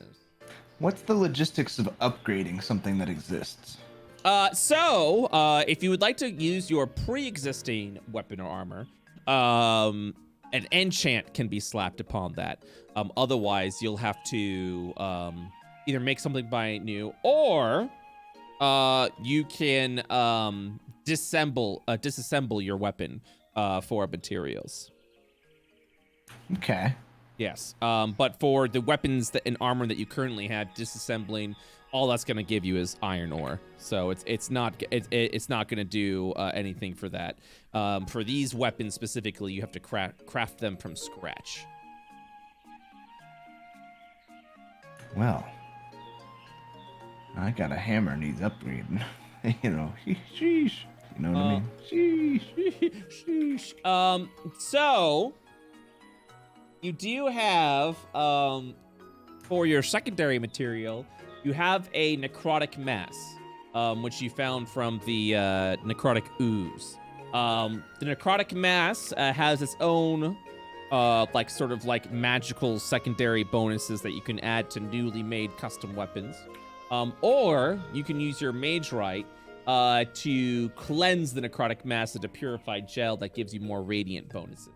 The necrotic mass has more like necrotic bonuses. It has like the chill touch so that, enemies can't heal. If you place on armor. Yeah, I think we purified that, right? Or did you want to purify it? I don't remember if you guys. Oh, was it purified? I believe it was presented to us as to. an option, and we were thinking about it. And we were leaning towards purifying it. That was I think we were told that we could, but we haven't done it. Oh, so you didn't actually choose. Okay, that's what I was saying. It was the same thing with the void shard, is we could purify both and turn them into opposites. Yes, that is correct. If you guys would like to do that. So is that something that you are interested in doing with the necrotic mass? Would you like to transform it into a purified? Yes, please. I mean, yeah, why not? Okay. So for that, just because there's some cards I don't have made for, we'll just kind of do that above board. Avery, since you are using your forge tools for mage writing, you may attempt to convert the necrotic ooze over to a purified gel. You are proficient in a mage right skill. Summer, I don't know if you want to make a custom skill for. Or would it be cool if you made a custom skill like you did with blacksmithing for Monty? I can. I just got to refresh the Roll20 so I can go into DM mode. Oh, thank you. The DC will be a 13 to convert your necrotic mass into purified gel. The failure for doing this just locks it in as the necrotic mass. And essentially can't be pure. Normally there'd be a material that you could use to purify, and that material would just go to waste if you don't. But since we don't have that material available, you would just you just go ahead and purge. So there we go. I will wait until Sumer. All right, so got a name for the brass knuckles. The right one's going to be called Nephrim's right hand. The left one, Bella's left hand. Those are going to be named after members of his gang that died. Aw, that's cool. I like that. I like that. How do I add this to my sheet? We'll add it as a macro. I'll do it in a second. Yeah. Summer's jumping in. Okay, it's on your character sheet, Monty, but it's on the Roll20 character sheet, not the D&D Beyond. Oh, gotcha. Okay. It'll be under your passive perception. All right, Magesmith here. DC 13, you said? DC 13 is what you need to beat to purify the gel. Natural 20. Hey, very nice. Yeah. So The natural one on the other side. Don't look at it. Don't look at it. Don't look at it. Shame. So you have created a purified gel. Now the question is, what do you want to do with this material? This material can be used to enhance, to build, use as an enhancement for a piece of weapon, a piece of armor, or you can use your Mage Right skill to transform this purified gel into a magic item. I will actually just type out all the bonuses you can do with this instead of read it all out. So we can do weapon, armor, or just a straight up magical item. What is everything we have? We have this and a void shard. And a void shard. Mm-hmm. Did we turn the shard into the? We purified something. I threw the shard at you and I was like, "Fix it, Dad." Okay, son. But first, let me go ahead and give you the. The options you can do with the purified gel. Everything's still a work in development, so. Oh, we purified the bear meat. Yes. I swear to God, we purified some crystal, but I don't know. You got a crystal, but you didn't purify it. Unless I did purify. I don't think I purified it. I think we decided we were going to, but I don't think we actually made the checks for it. Tom, what did you name the knuckles again? Nephrim's right hand and Bella's left hand. Nephrim is Nephram. Can you just type it in the Discord? Sure. I'm stupid. Well, copy and pasting. Let's figure out the gel, which I'm actually typing right now. Yeah, so the gel, I don't know who that would be best for. Would like something for my old ham. This bad boy's been with me for a while, but it doesn't have to be the gel. It could be the crystal or the gel or some other fishing thing we go get. So I'm gonna sneak all these cards back into their positions. Yeah. So here are the options that you have with the gel that you can do. You can literally do right. one of these things. I remember this. Mm-hmm. Oh, yeah. I wanted that amulet.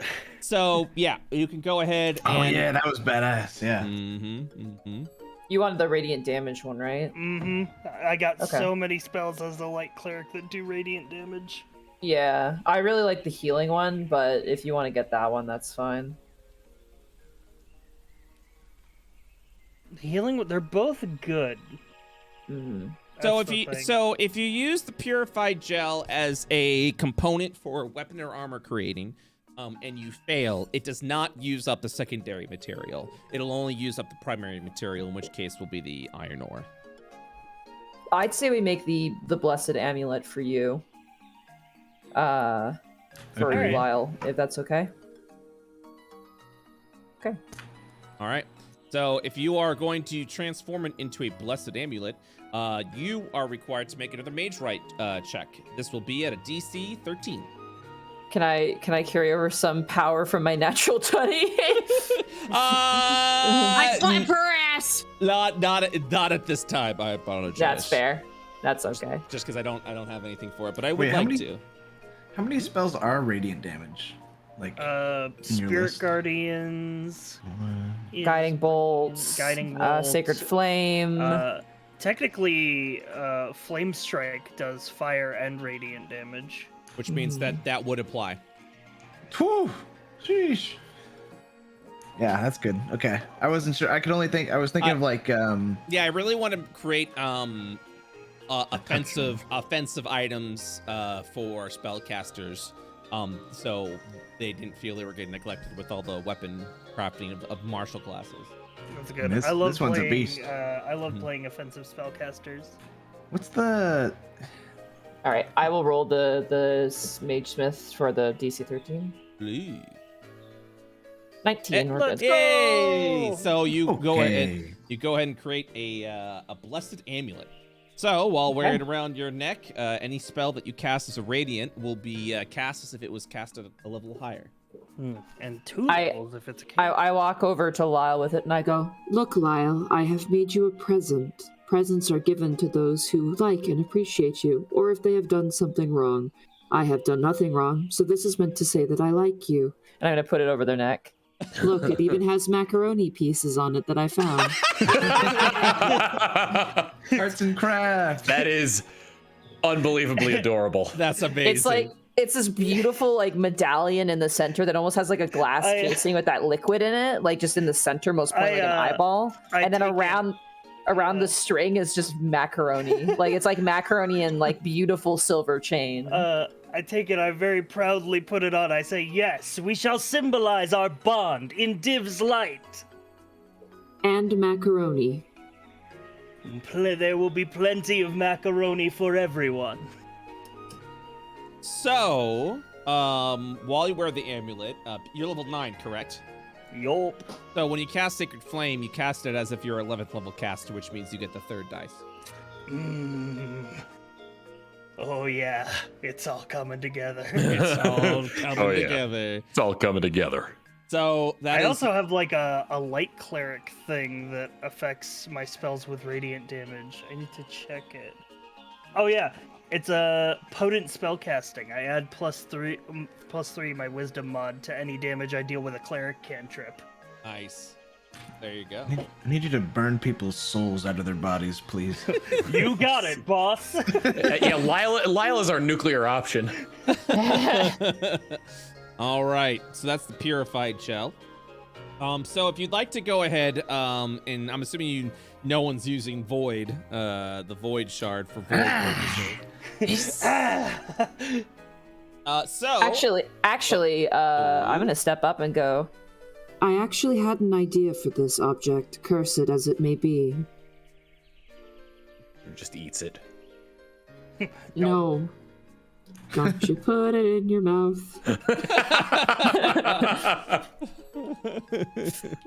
Oh my god, if only Canadians will get that reference. I'm so sorry. We had Concerned Children's advertising. Have you seen Don't Put It in Your Mouth? Hell I've yeah. seen Don't Put It in Your Mouth, yeah. Hell yeah, dude. That haunts me to this day. Yeah! All right. I'll approach and go. With your permission, Bronn. The foe we have intentions to defeat, we must track down. Perhaps I could create some sort of conduit to use to track the creature.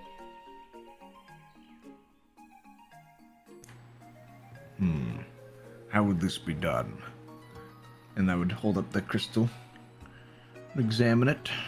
How could that be done? I explain how it could be done, but mostly, Hierophant kind of turns and goes, Ideally, the more that these crystals were say to gather, one could assume the more energy they would produce.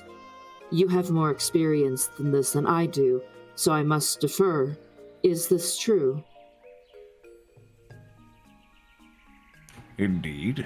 The more that we gather, the more potent the energy. Would it be too remiss to assume that a smaller shard, when encroaching upon a much larger shard, would not respond in kind? Would it not gain in its own power by proxy? I do a beard scratch and I look at the DM and stall for time. Just so I understand what you're doing, what are you hoping to create from the Void Shard? I'm hoping to make a compass similar to how like a compass responds to magnetic pulses. I'd like to make a compass with this shard and have it respond to void pulses. So the more void there is in an area, perhaps it could turn in that direction as if it attracted. It's like a void divining rod. In a way, yeah. Okay. Hold on one moment. One moment, please. No worries. To compare it to a spell, I think it would be like similar to like maybe a locate object spell. Well, there was additional thing that I was going to add on to that from the way that you described it. So that's why I was like, yes, that's actually pretty good. Let me go ahead and I'm like rigging my hands together. There is also locate creature, but I don't know how helpful that would be. So here's what I'm thinking of what you want to do. So essentially what this would be is kind of like a divining rod, but it'd be more of like a void compass itself. So it actually would resonate within your hand itself when you're nearby strong sources of void. And you suspect where the void dragon is. That's not so much of an issue, but more importantly, this void compass, because of the resonation that you described, could also absorb sources of void, placing itself within the compass itself, almost draining away the void essence of the creature, not destroying it, but draining it of it. So it can be used as a way to track void creatures. Oh, actually, sorry, everything's like forming in my head now. So void compass 2. We're gonna do some. I finally figured out what Rule 20 did to break all your macros. They changed the fucking proficiency bonus text for the fucking macros. Oh. Instead of proficiency, they just changed it to PB. Oh, I know why that is. I literally had to like create a proficiency variable because I couldn't find one. But now there's a PB they've added. Yeah, you just put it in as PB, and it's like that's why everything's broken. It's just PB instead of proficiency. Peanut butter. Peanut butter. Okay. They really want you to get the best time of your speed runs. So, nice. Listen, if you're speedrunning this, I would have clipped through Lawrence to shunt down below the airship to get the quick credit skip, okay? I would have crashed the ship. I would have crashed the ship over the Void Dragon Cave, thus ending the campaign. I've been building up speed this whole time. Yeah, building up backward speed to go into that tear in the sky. Exactly. All right, so here is for what you want to do. I had to do a little thonk. I hope you don't mind. So you could effectively, if you would like to transform this void shard into a void tracking device, you can do that by creating a void compass. Simply what this does is resonate. It tracks void energy within a certain area that you can go ahead and determine. I'll have to think exactly what area. I would say a mile radius more than likely. And then it would return back with a level, aka like what kind of void power is within the area itself. What's a mile in kilometers? I'm not joking. Oh, I'm sorry. No, it's fine. I don't know how big that is. No, if you ask me how many, yeah, hold on. 1 mile in km, 1.6 kilometers. Ooh, that's really short. That's really small. Yeah, so I'm trying to figure out. I'll figure out a range. That actually makes kind of sense because most tracking spells are about 1,000 feet usually. Yeah. So that checks. So what it does is it checks. Yeah, that's fine. Yeah, it checks within the mile area to see, what level of energy of void actually exists within the area. And return with the level anywhere between level 0 to level 20. Essentially, it kind of gives you like a CR rating of like what kind of void presence is within that area. Okay, I like that. Yeah, so there's that phase. Now that requires a DC 13, easy peasy. Or, and this is where the gambit comes in, because this magic item, if you fail the DC, it breaks the void shard because we're going outside of that. Or, if you would like to go ahead and wring your hands together and make yourself even more powerful to soup this up, you can build a Void Compass 2. That's a Roman numeral 2, by the way, to make it really fancy, which does the same thing, except you can expand it up to 5 miles. And it has a nice little added function where it can absorb void energy. So essentially, any void creatures, you can use it as an attack to absorb void, but it can only hold so much energy before the compass breaks. But it can be a great way to damage void creatures. Doing a lot of damage, by the way. I'll have to figure out the damage dice, but I'm thinking D20s will be a lot of fun for this one. Which is what gives it the random variable. But the thing is, if you absorb too much void energy, so it'll probably have like a absorption rate of like 100. If you absorb too much and it goes over the threshold, the magic item explodes. And the void, and then the void, it dissipates, but essentially you're holding onto a bomb at that point in time. But it's a great way to damage void creatures as well as store void energy for whatever future purpose you may have, whether finding a way to dispose of it. But essentially it's a transference of void energy. That's a DC 17. So, ultimately, it's up to you and what you'd like to make. I'm giving you a bunch of choices. I hope you don't mind. I think I'm gonna go for the 17 because I have to roll a 9 or up to get that. Smack the butt. Also, keep in mind, if you do fail this, the magic item component, which is the void shard, will shatter. It goes away. Are you guys cool with that if I were to do that? Yeah. Bigger item? Gamba. And I have guidance as well. I flick the crystal over to you. I love how you turn over to ask everybody, and everyone's like foaming at the mouth, like Gamba, yes, please, Gamba. I just need to ask because it's something we got together. It's courtesy. It is courtesy. But these guys are gambling fiends. I know. I still need to ask though. So that way, that's also just so that way when I use the item, someone doesn't swing and they're like, "You used the item that belonged to the party," and it's just like, no. That's my rule in D&D. If the DM says, "Are you sure?" you always say yes. Let's go. All right, No DC. consequences ever came from that. All right, DC 17, and then I have guidance as well. All right, Yes. 23. Hey! Wow, I just launched things into the air. All right. Cheering. Hell yeah. We take those. We take those. All right, now to put Monty on the spot because Monty's a DM. Monty, what does this void compass look like? So what I do is I'll enlist the help of Avery as well. You know, little daughter son project. And Please tell me there's macaroni on it. No, this piece is a bit nicer. Nicer, quote unquote. It's not a gift, so it's less of a, less macaroni is involved, the less of a gift it is. Basically what it is a almost like a pocket watch. Like it looks like a pocket watch and even has like a cap on top that goes over and seals the void energy inside, basically. So that's sort of like a kind of using some of the leftover goop. I bring that in and like we make some ingots, some metal kind of ingots, and mix that in through the process of smelting, and then eventually work that metal into the framework of this sort of clockwork pocket watch compass. It's fairly large. I'd say it's about, oh god, this is a weird comparison, but about the size of like, a donut at like Krispy Kreme, like, the circle size of that. I don't know why my brain just went there. Is that a standard Canadian measurement unit? No, they would go for Tim Hortons donuts. Oh, true. Yeah, they're slightly smaller. The ones there are slightly bigger. I'd say it's probably like 3 inches, not 3 inches, maybe like 2.5 inches across, maybe 3 slightly.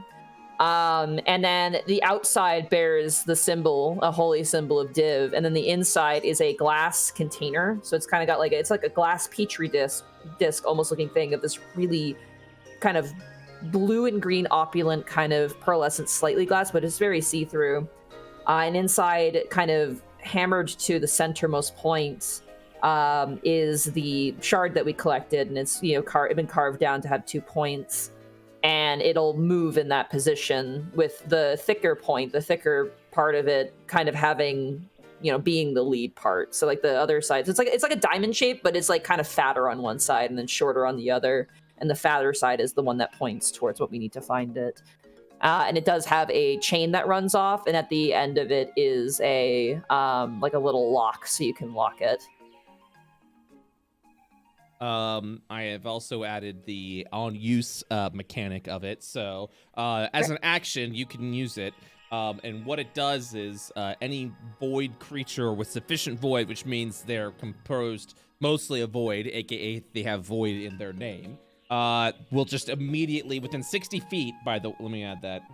Within 60 feet, all creatures with sufficient void energy within 60 feet, they take 2d20 true damage. No check is made, by the way. It just happens. So if there's a void creature, you use the compass. It absorbs the void energy out, dealing 2d20 void true damage. True damage in this game, by the way, is there's no resistance. You'll never see anything with true resistance. It's just a fancy way of saying this takes damage. Period. Exactly. True damage that is dealt in this fashion is transferred into the compass's void energy. If the compass has more than 100 void energy, it explodes in a 30-foot radius. Those within that range must roll a dexterity saving throw, DC 17. On fail, you're dealt 10d10 true damage, or half that as much on success. And that blows up the item completely. So Gotcha. you know how much void energy is in there. It's ultimate big gambit because of the 2d20 that you're gonna be like that you have to determine like when, and it is. Yeah, It was rather impromptu. By next session, could I have a handout for that just to have for reference? Yeah, absolutely. I actually copy and pasted it all in the Discord as well. Oh, sweet. Thank you. Yeah. So I make sure to document. Yeah, good idea. Okay, and then 5 mile radius for void, Which is for with my reference. Yes. Let me go ahead and check. 5 is 8. It's basically 8 kilometers, which is 8 kilometers. Big upgrade. If you have void in your name, you're being hunted. Yes. Void creature tracking, giving you a number, which is the highest CR of void creature in the area. Can I prevent the compass from doing damage to void creatures, or because that's the action part, right? Yeah, so the action, so the passive of it is just looking and being like, yes, I see that there is a void thing here. The action is when you're literally using it to make it a weapon. Okay. I just wanted to be sure I wasn't. Oh, I see there as an action. I have no eyeballs. I'm sorry. Yeah, you're good. Sweet. You good. All right, so your void shard has been used up. Your purified gel has been used up. 8 kilometers. And dude, I'm gonna forget. Trust me. No, you're good. Forget. You're good. You're absolutely good. So you have 9 pieces of iron remaining. Would you like to see the armorsmith side of the crafting? So you're able to also, using an iron ore, create your own armor. I've also went ahead and added a couple of traits here that I'm going to be experimenting with to add to make your armor even fancier, which includes Masterwork, adding the +1 bonus, etc., etc.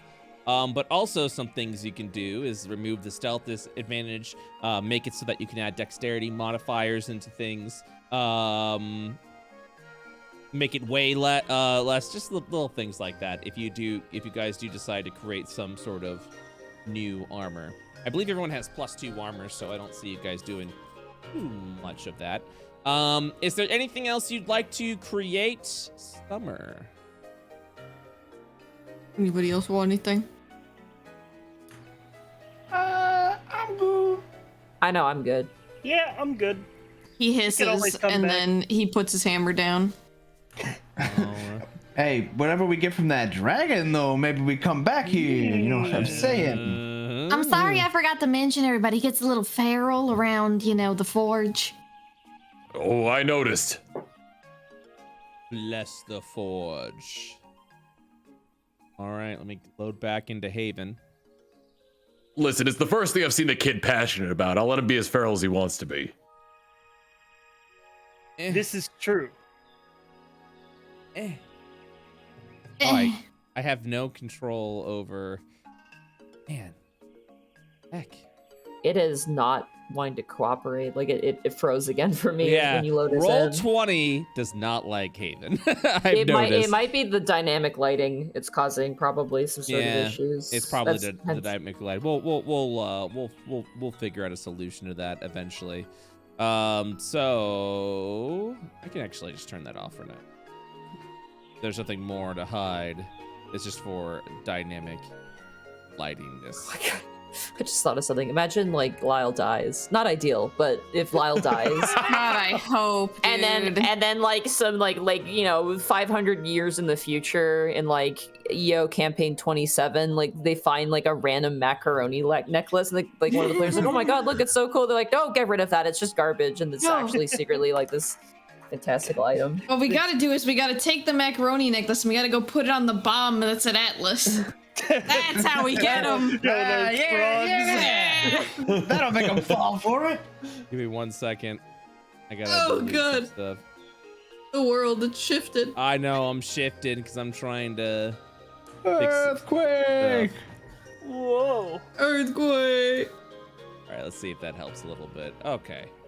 There we go. That's looking a lot better. I also had a bunch of maps in the background, so that should be a little less chonky. Yeah, I can scroll now without it lagging for every Without it single click of dying. the scroll. Yeah, Roll I was 20! Yay! All right. Lyle. Yo. Fish. I do. Oh, I'm coming with. So. There's enough fishing rods for everyone here. Because of the village that you recruited, everyone has brought a sufficient supply of fishing. Okay, there he goes. And Yeah, I'll be fishing. Yeah, I'm gonna fish now. It's time to fish. Jesus, he's already there. Yeah, I think I'm gonna fish now. All right, give me 1 second. Yeah, please. I'm thinking of fishing. All right, I think as we get to like the side, I pull it like a little like inner tube, and I just go, and I stop and go, Wait. and I just drop the flat inner tube on the ground and just sit down on the grass. Oh. Wait. All right, give me 1 second if you okay.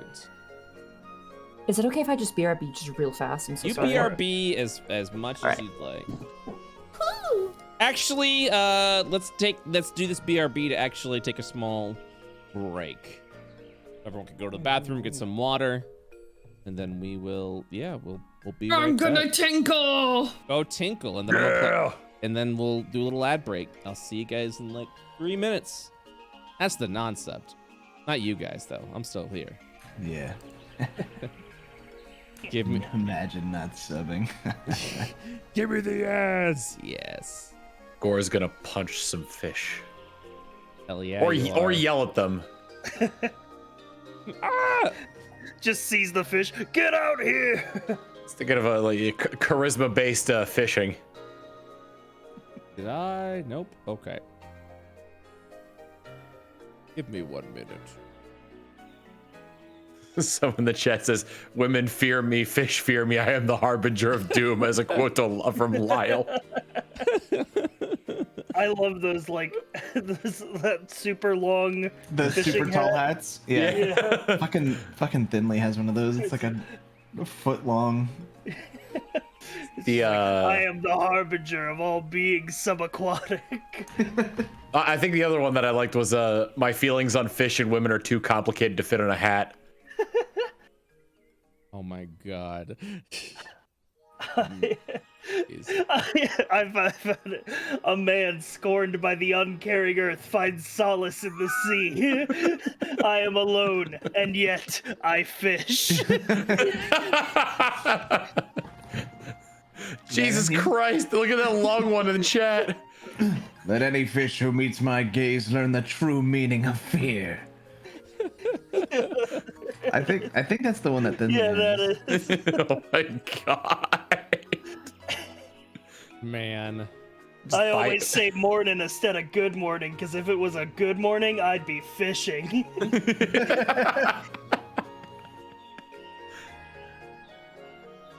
Man. I need to make IO fishing merch. Just a bunch of dramatic glides over fishing. I'm telling you, phase 3, Anglers of Io. Get a party together. Oh my god, just an entire party of like backwoods country folk. It's Yo, like a season of Deadliest Catch. Exactly. Yo, I literally built the fishing system so that if you wanted to make an entire campaign off of it, you can just do that. Our final boss, you must fish the big one. Why do I have an objective marker to fish? Why is it pointing me towards the lake? The big one. You know, maybe I'll just sleep before this. Cannot sleep when enemies are near. Oh my god, it's like trying to wait near a slaughterfish in Elder Scrolls. It's got yeah. I fought mud crabs more. How was Morrowind, by the way, Brett? I haven't played it in forever. I was lurking in your stream for a little bit. Oh my god, I was having so much fun. Like, I love Morrowind. And it was the first time I actually like full spell casting, and I'm just doing everything like I'm like, all right, I'm gonna make a spell that I can just spam so I can level up my my spell casting. Yeah, it was great. I loved it. How were the porn mods? Unknown. I made sure not to install them, but it's a roll of the dice because it'll literally be They have a habit of sneaking in there. Yeah, it's like this side lets it so you can read signs better. Like, ooh, it also gives Argonians big boobas, and I'm like, come on, guys, I just want the sides. That's what it was. Were those through what was it through Nexus? Yeah, it was through Nexus. Okay. No, but no nudity yet, unfortunately. So, thank God. People are usually good about tagging their mods as like, oh, this is an adult mod. Yeah, but I don't read that. So, you know. Brett be like, this sign can't stop me because I can't read. I can't read. Yeah, exactly. You go on full spellcaster. What race did you go? I went Breton. Okay. Which is really weird. Yeah, hell yeah, dude. Because they'll be like, "What is it, Breton?" And I keep hearing Brett, and I'm just like, "What?" So I made a class called Old Man, and his name is Old Man. So everyone keeps referring to me as Old Man, and I love it. I absolutely love it. Beautiful. Incredible. Yeah, I'll be in the Mages Guild, and they're like, "Old Man, can you help me out?" I'm like, "Yes, I can." What do you need from Old Man? But I absolutely want to keep playing because I had so much. All right. Boop, boop, boop. I'm going to do one of these. Uh-huh. Doop-a-doop-a-doop. I'm all wet now. What? My dog has big jowls, and she got a big drink, and she came and she rested her head on my leg, and now my leg's all wet. Summer, I just want to let you know you left here saying, I'm going to go tinkle, and then you came back saying, I'm all wet now. And I'm like, oh, come on. It's because my big dog put her big fat wet face on my leg. Okay. What kind of dog do you have? Yeah, what kind of dog is it? She's a cream golden retriever, but she has like adult-sized jowls when she's still a pup. Oh. And so she's just got her whole chin is just soaking wet, and she came in and put her face on my leg, and I was like, I love you. This is very cute, but now my leg is soaked. My Shar-Pei does that too. When he goes to eat, sometimes he doesn't realize he has food in his mouth, and kibble will fall out of his mouth just at random times. Buddy. My cat, Hob, he's missing. I got him from a rescue, and he was missing his one of his fangs in the front. So whenever he drinks water, he forgets that little pocket and runs down and dangles on his chin precariously. No. I'm almost done. I'm trying to do math right now. You know how tricky I can get. SciFri, get over here. Let me beat your ass. I'm afraid we're going to have to use math. Hate it. No. Oh, that's why.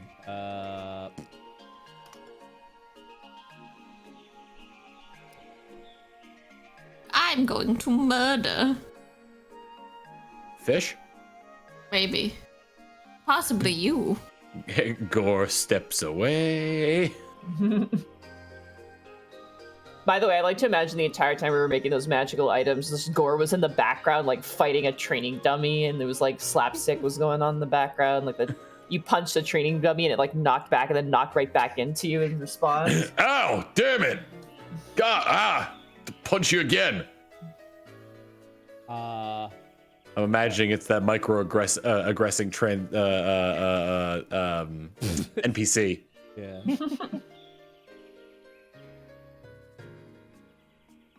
Oh, there we go. Yeah, math's working out for me. I almost called the NPC a training dummy. My God. That microaggressing training dummy. All right. Okay. So anything could be a training dummy if you're determined enough. So I'm afraid. So who's fishing? Oh, Gore is. All right. I'll dip a line. All right. I'm afraid only one of you can be proficient in fishing. The rest of you's gotta earn it. So go ahead and either choose amongst the three of you, because Avery's already the blacksmith. Who would like that, or roll your initiative, and whoever has the highest initiative is the fisherman of the group. Give it to me. me! Aren't you already proficient at hunting? This guy hunts, man. Isn't hunting and fishing the same thing? Same deal? Or are they No. different professions? Different professions. Fuck. Fug. Fug, man. Oh, Brett, I have a fishing license in real life. Does that let me do it? No, I'm just joking. Well, I mean, that's pretty dedicated right there. With my boating license. Oh, yeah, me too. High five. Yeah. Fuck yeah. Hell yeah. All right. So with that, which one of you would like to be proficient in fishing? I'll just go for initiative. Sure. Mine is a +0 though. Let's just do D20s. Yeah, no, Yeah, mine's roll- a +0. No, mine's a +0 as well. So Just roll a d20. Okay. Roll a d20 so no one feels slighted. Right in the middle. Nice. Hey, is Lyle rolling? But I'm about to ding hunting, and then it's like, oh, dude. No, I like, mean you could ding both. I mean it's all. Or you could just give it to Tom.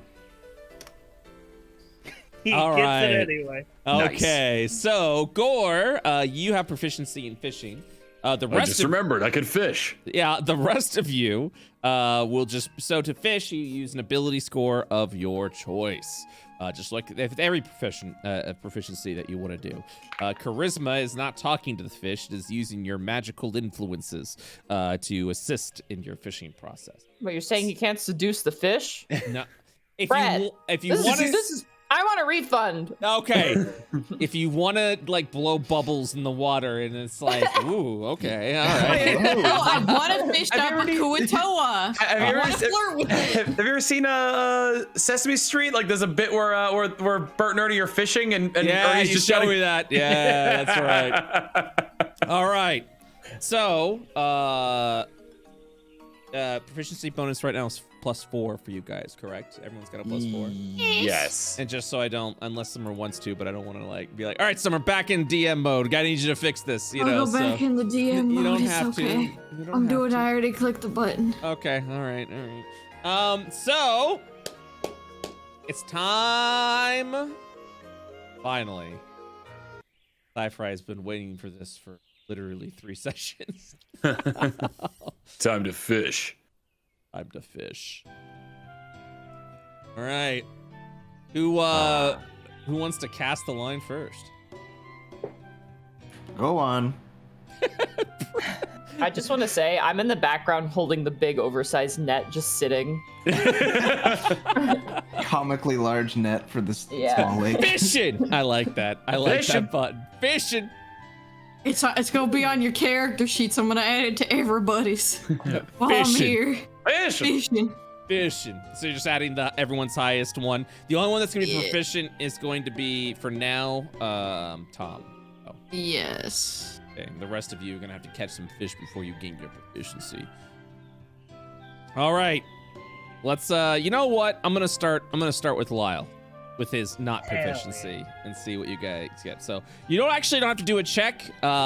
Every hour, for whoever's fishing, I roll to see if anything bites on the line, or otherwise you might actually be chilling over here. There's a lot of variety of fish in here, different rarities, including a boss fish, which if you actually get the line and pull out, gets you into an encounter with the fish. It's gonna try and murder you. But if you murder it, it's also other things. Yeah. Okay, so we're gonna start with Lyle. Okay, I'm gonna start with Lyle. I'm gonna go and do a little roll. That's not. Well. Well, Oh, that man. They're not a D100. That was a D100. That was a D100. Oh, Yeah. it scared the hell out of me. Scared the it's hell out of scary. me too. It scared the hell out of me too. All right. So Lyle, nothing bites your line. Damn. Oh, wait. Actually, something does bite your line. Oh. I've Hold got on. nibbled here. You got nibbled there. I fished you $1. Yeah. Pause, champ.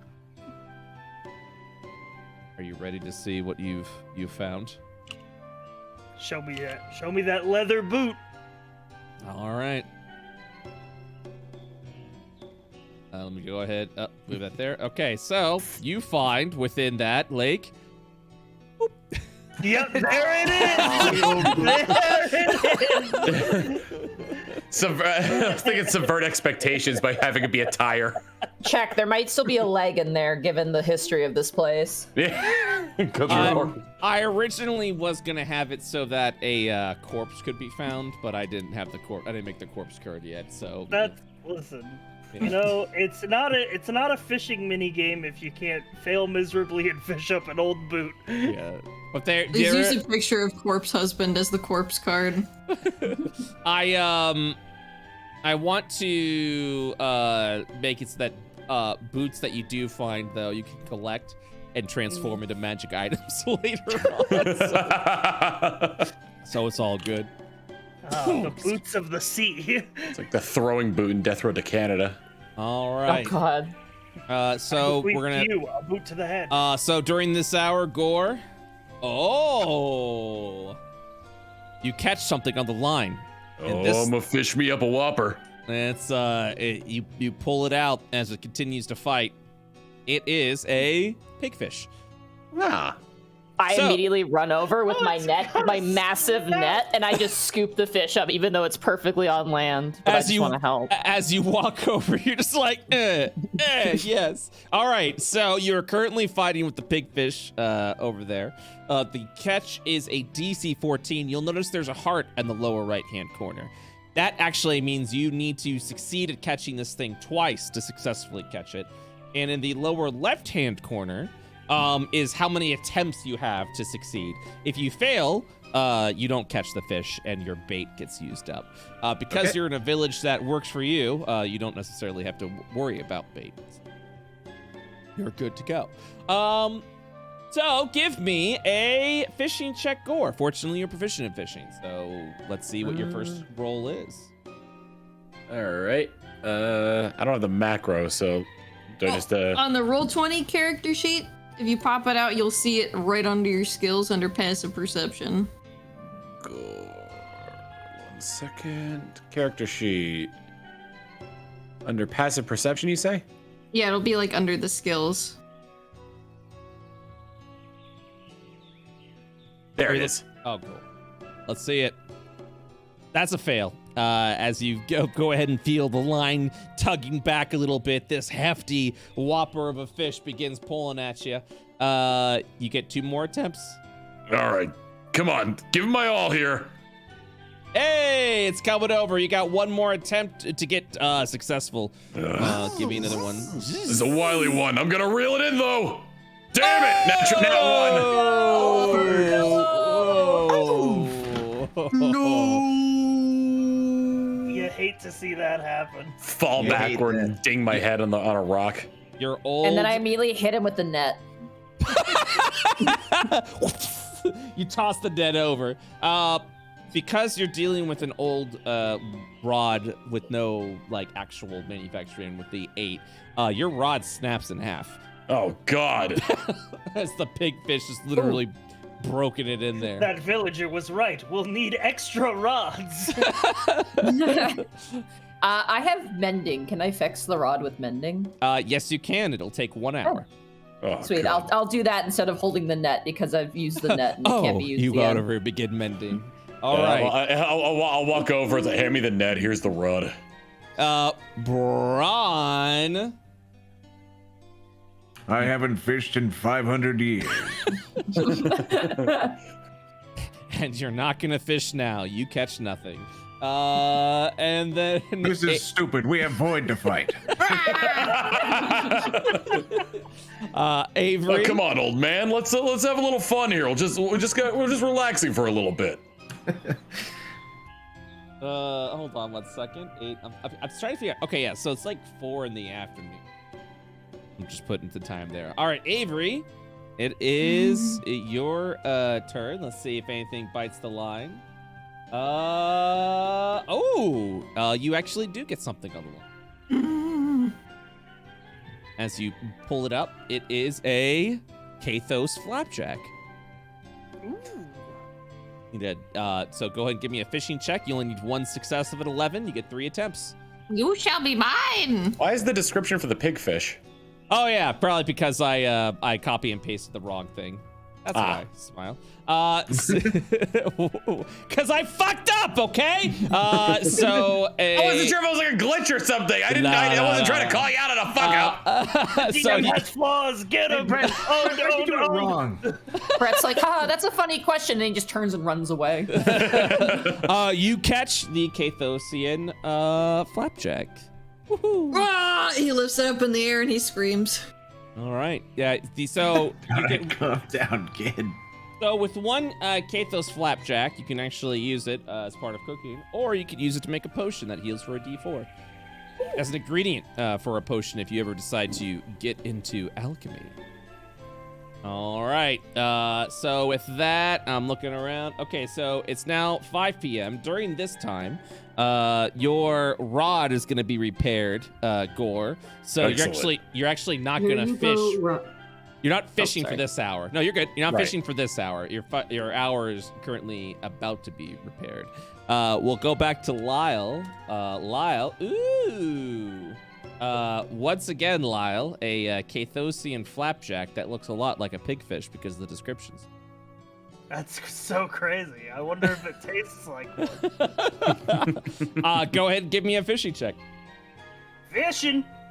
Oh, you catch one. Hot damn! All right, so you got two Cathos flapjacks.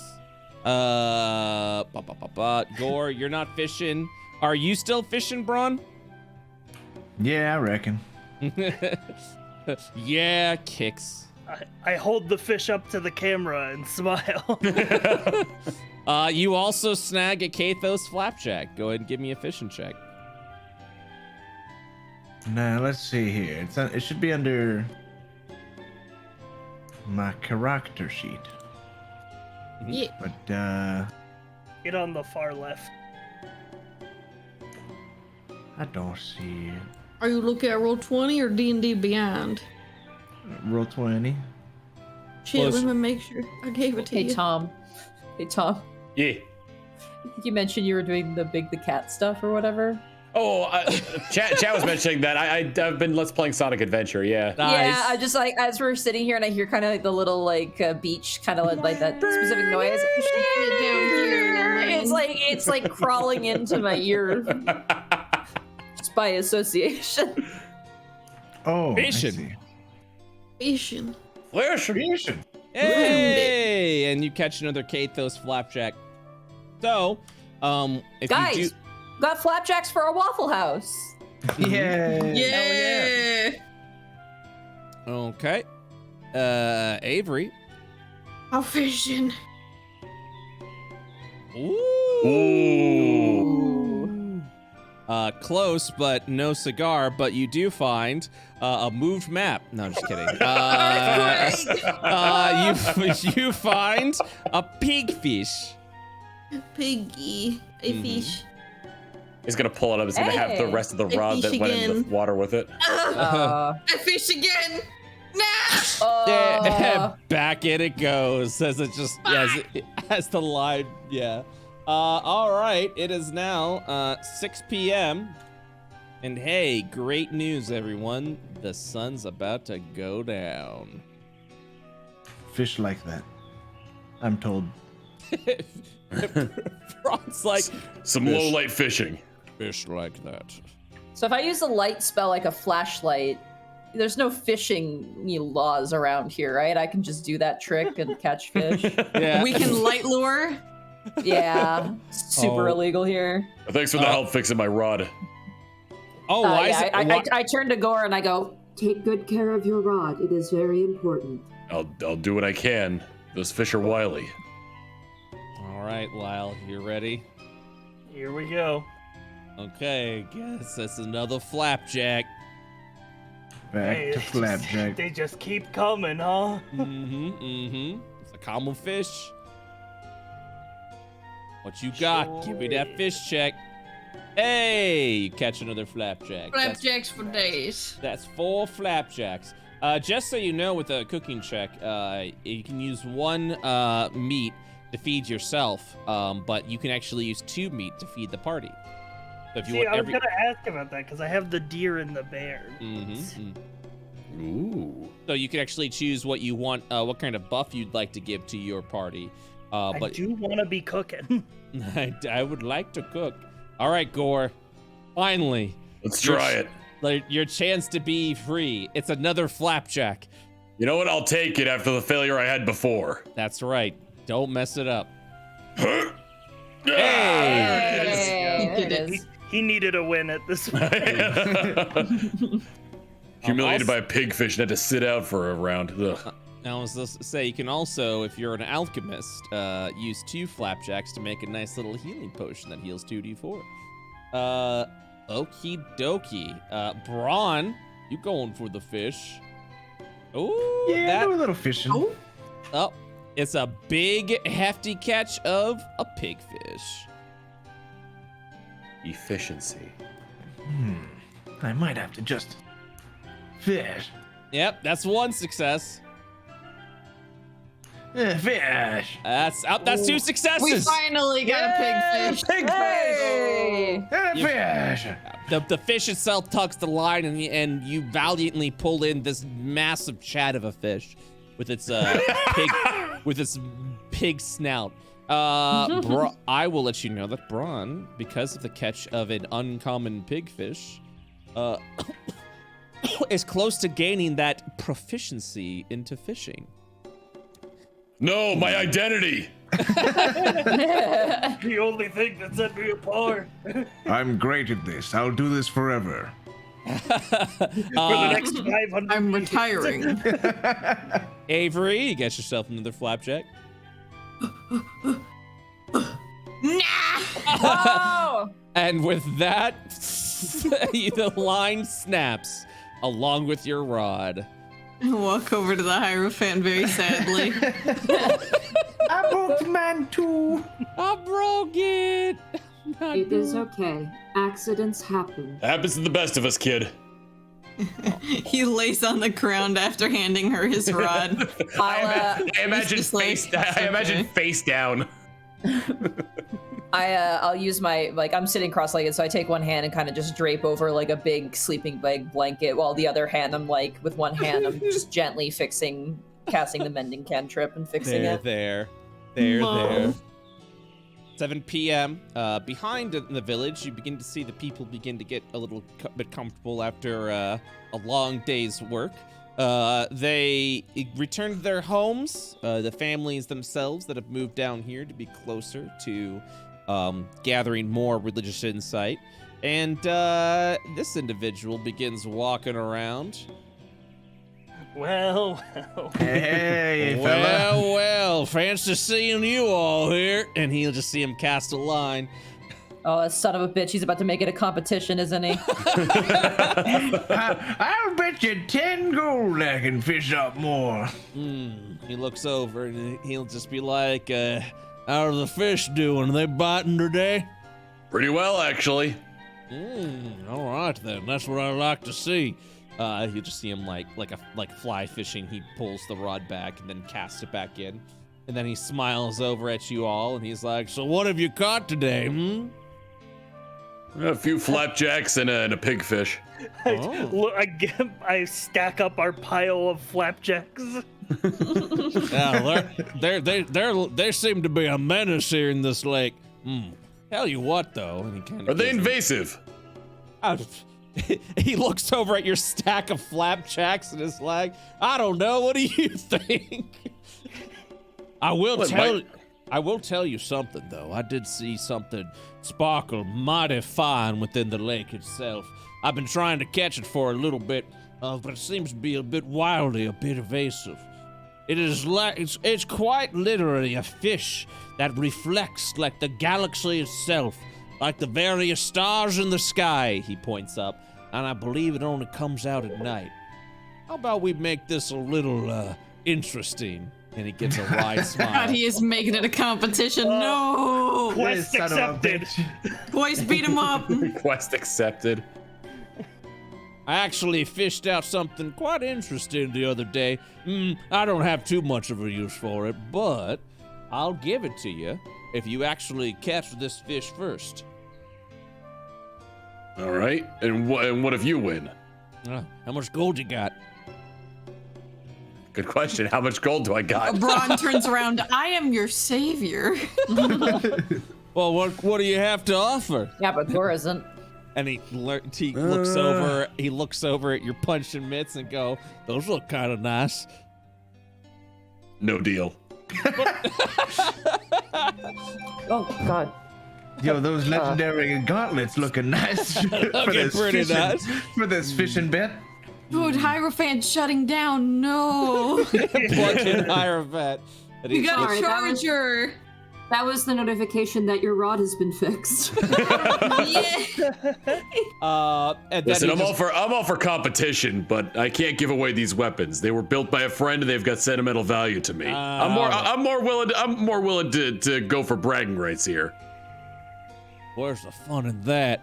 And he looks over at your shoes and then goes, "How about I take those? Those look like mighty fine leather boots." You're not gonna give up until I acquiesce something, are you? You know what? Let's do it. Fine. I'll bet my boots for whatever you fished up if whoever catches that fish first. All right. By the way, if Don't you worry, lose, I fished up a new boot for you in case you lose. by the way, Thanks, Lyle. By the way, if you lose those shoes, I'm absolutely gonna give you some sort of stat penalty, if that's okay. It's perfectly fine. All right. -1 to movement. It literally seems like -5 to movement or something. You're like walking over the rocks, like ow, ow, ow, ow, ow. Ooh, ooh. Ooh. We go to the void fight. You accidentally step on a sword. Guys, I think I got tetanus. All right. Well, let's get to fishing then. Good luck. And he just kind of like walks in the water a little bit and goes, "This kind of spooks the fish a little bit over in your direction." And then he just casts the line in. You don't know if this guy actually knows anything about fishing. It's fucking crazy. I'd like to roll it. I'd like to roll insight. Yeah. This guy doesn't know shit about me. Give me an insight check. Oh, God damn it. There's not even bait on the line. There's not even a hook. It's just like line. He's pretty wise. He's pretty wise.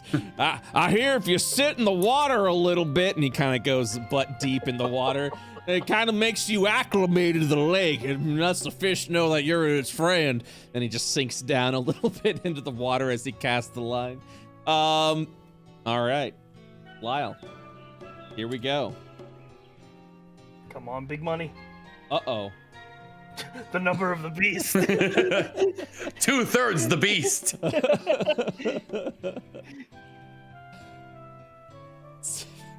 I'm like, something's on the line.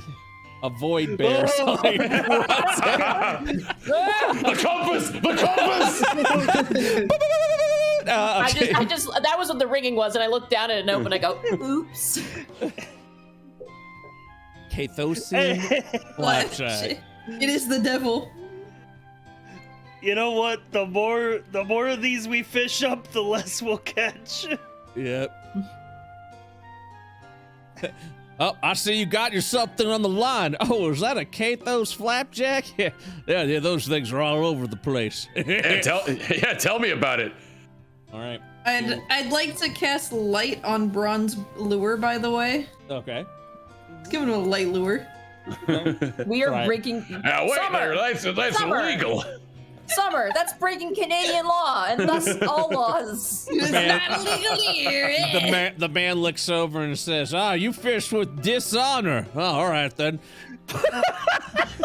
This whole time, this whole like banter and like fishing competition's been going on. Bronn's just sitting there, both hands in the pole, facing straight forward, like blank expression, just like expecting something cool to happen because he doesn't understand why everyone's here.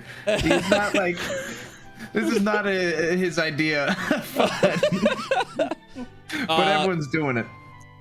Gore, you catch on your line a pigfish. Let's give that a shot again. Redemption arc begins. Redemption arc begins. That's one Hey. catch. Come on, come to Papa. Hey! Not really what we're fishing for, but I'm proud of myself for catching it anyway. Hey, is that a porkfish over there? Did you know you can actually turn that into a nice antidote? It clears up the poison real quick, especially if an adder bites you. Anyways, and then he continues fishing, just talking to himself, hoping anyone will listen to him at this point. Bronn. I am fishing. Help me. Help me. Flapjack on the line. Another flapjack for the pile. Or that's not. That's a fail. Wait, how many choices or chances? You get 3 attempts. You get 3. The number in the shield is how many attempts you get. Oh, okay. Oh, that's a success. As you at that point begin to get it in, like you reel it up, you reel it in over there. He kind of gives a smile over at you, and he's just like, invasive species, I'm telling you. Did you know you could, what's the word? When you take a fish and then you use it as bait? There's a word. You can, is it chummin? Is it chummafish? I can't remember. Not chummin. There's a word for it where you like, you do it in Final Fantasy as well. I'm sure chat's gonna tell me what it is. It's where you get. Oh God, I should know this. Yeah, you get it on the line and then you just toss it back in. It's a term. Bait? No, it's not live bait. Catch and release. No, it's not catch and release. I forget the term. I actually have it written. Not live bait. Mooch. That's what it is. You mooch the fish. Yeah. Oh. Yeah. Yeah, I've never heard that term before. Yeah, it's pretty neat. Most of the fish we catch here don't require live bait, though.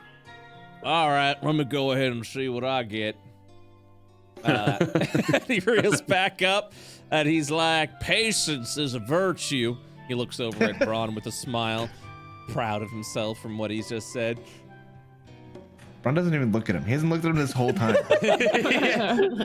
Right, sir. Patience is a virtue.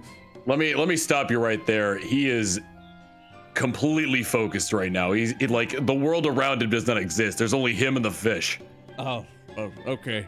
And then he just kind of looks forward, and Bronn just gives a. Oh God, such a dad response. That is a significantly greater response than I was expecting him to give. Maybe I just gotta go a little. He's like waist deep in the water now, and he's like, maybe I just go a little.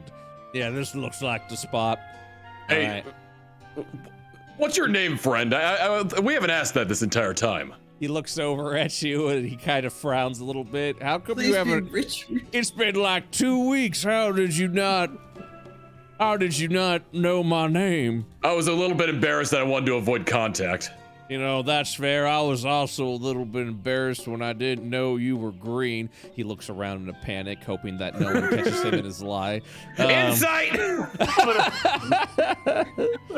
it! It's a bad roll on my part, too. I was really hoping, you know. Yep, he's colorblind, all right. Yep. Shoot. Yep. Are we off fishing now? Can I try? I'm gonna look with this. I'm just gonna watch. I'm gonna observe for a little bit, but I have an idea. Yeah. I have an idea. I blast the area. I pull out my magnum and I shoot the water. Yeah. So anyway, I start blasting. Oh, that's a great name. My name's Gan. Gan, nice to meet you, Gan. Name's Gorman. Call me Gore for short. Oh, pleasure to meet you. You can call me Gan for short. Got a lot of A's in your name there, Gan. You can spell my name with 2 A's as well as 2 N's. Means I'm pretty smart at what I do. Maybe I just go over, and he just kind of like gets under this tree brush a little bit and get himself a little more comfortable.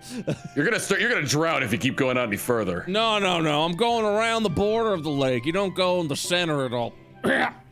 How high is the water on him right now? He's like, it's just above his waist at this point in time. Can I turn to Lyle and be like, Lyle, do we have a spare fishing rod? May I attempt to do this? Yeah, I'll hand you some fishing supplies. Thank you. Yeah. You know, if you keep going on any further, you're gonna be the bait for whatever the big thing is in here. Well, that's what I'm hoping for. And he kind of wiggles his eyebrows a little bit.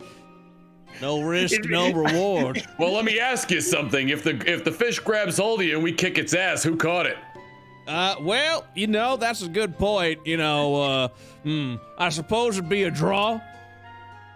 I'm all right with that. He wants to be eaten by a fish. I don't want to be eaten by a fish, by the way. That would be pretty wacky if you ask me. End of gore. I don't like that. Please. I don't like that. Are you sure you don't want to be eaten by the fish, buddy? It'd be so weird if I were to go deep in the lake and if a fish just happened to bite me. Well. He's indifferent to the idea of a fish eating him. Oh my God. Why would you be indifferent to that? What? I don't, dude. If Earth takes me out, at least it was by the good sport of fishing. Yes, indeed. All right, so Hierophant is gonna go ahead and do a little fishing. Well, first I need to after my observations of everyone fishing, I'm going to apply the techniques, all the techniques that I've seen thus far. I'm gonna walk out completely into the water, just disappear underwater, and then you'll see as the top of my fishing rod just goes up and over as if I'm casting, but I'm underwater. Analyzing fishing technique. So Hierophant walks into the water and submerges. Candle scream, "Hey, you're scaring the fish!" Look, Gan, you're doing the same thing she is. Just lighten up. I am scaring them. I will reassure them of my intent. Hello, fish.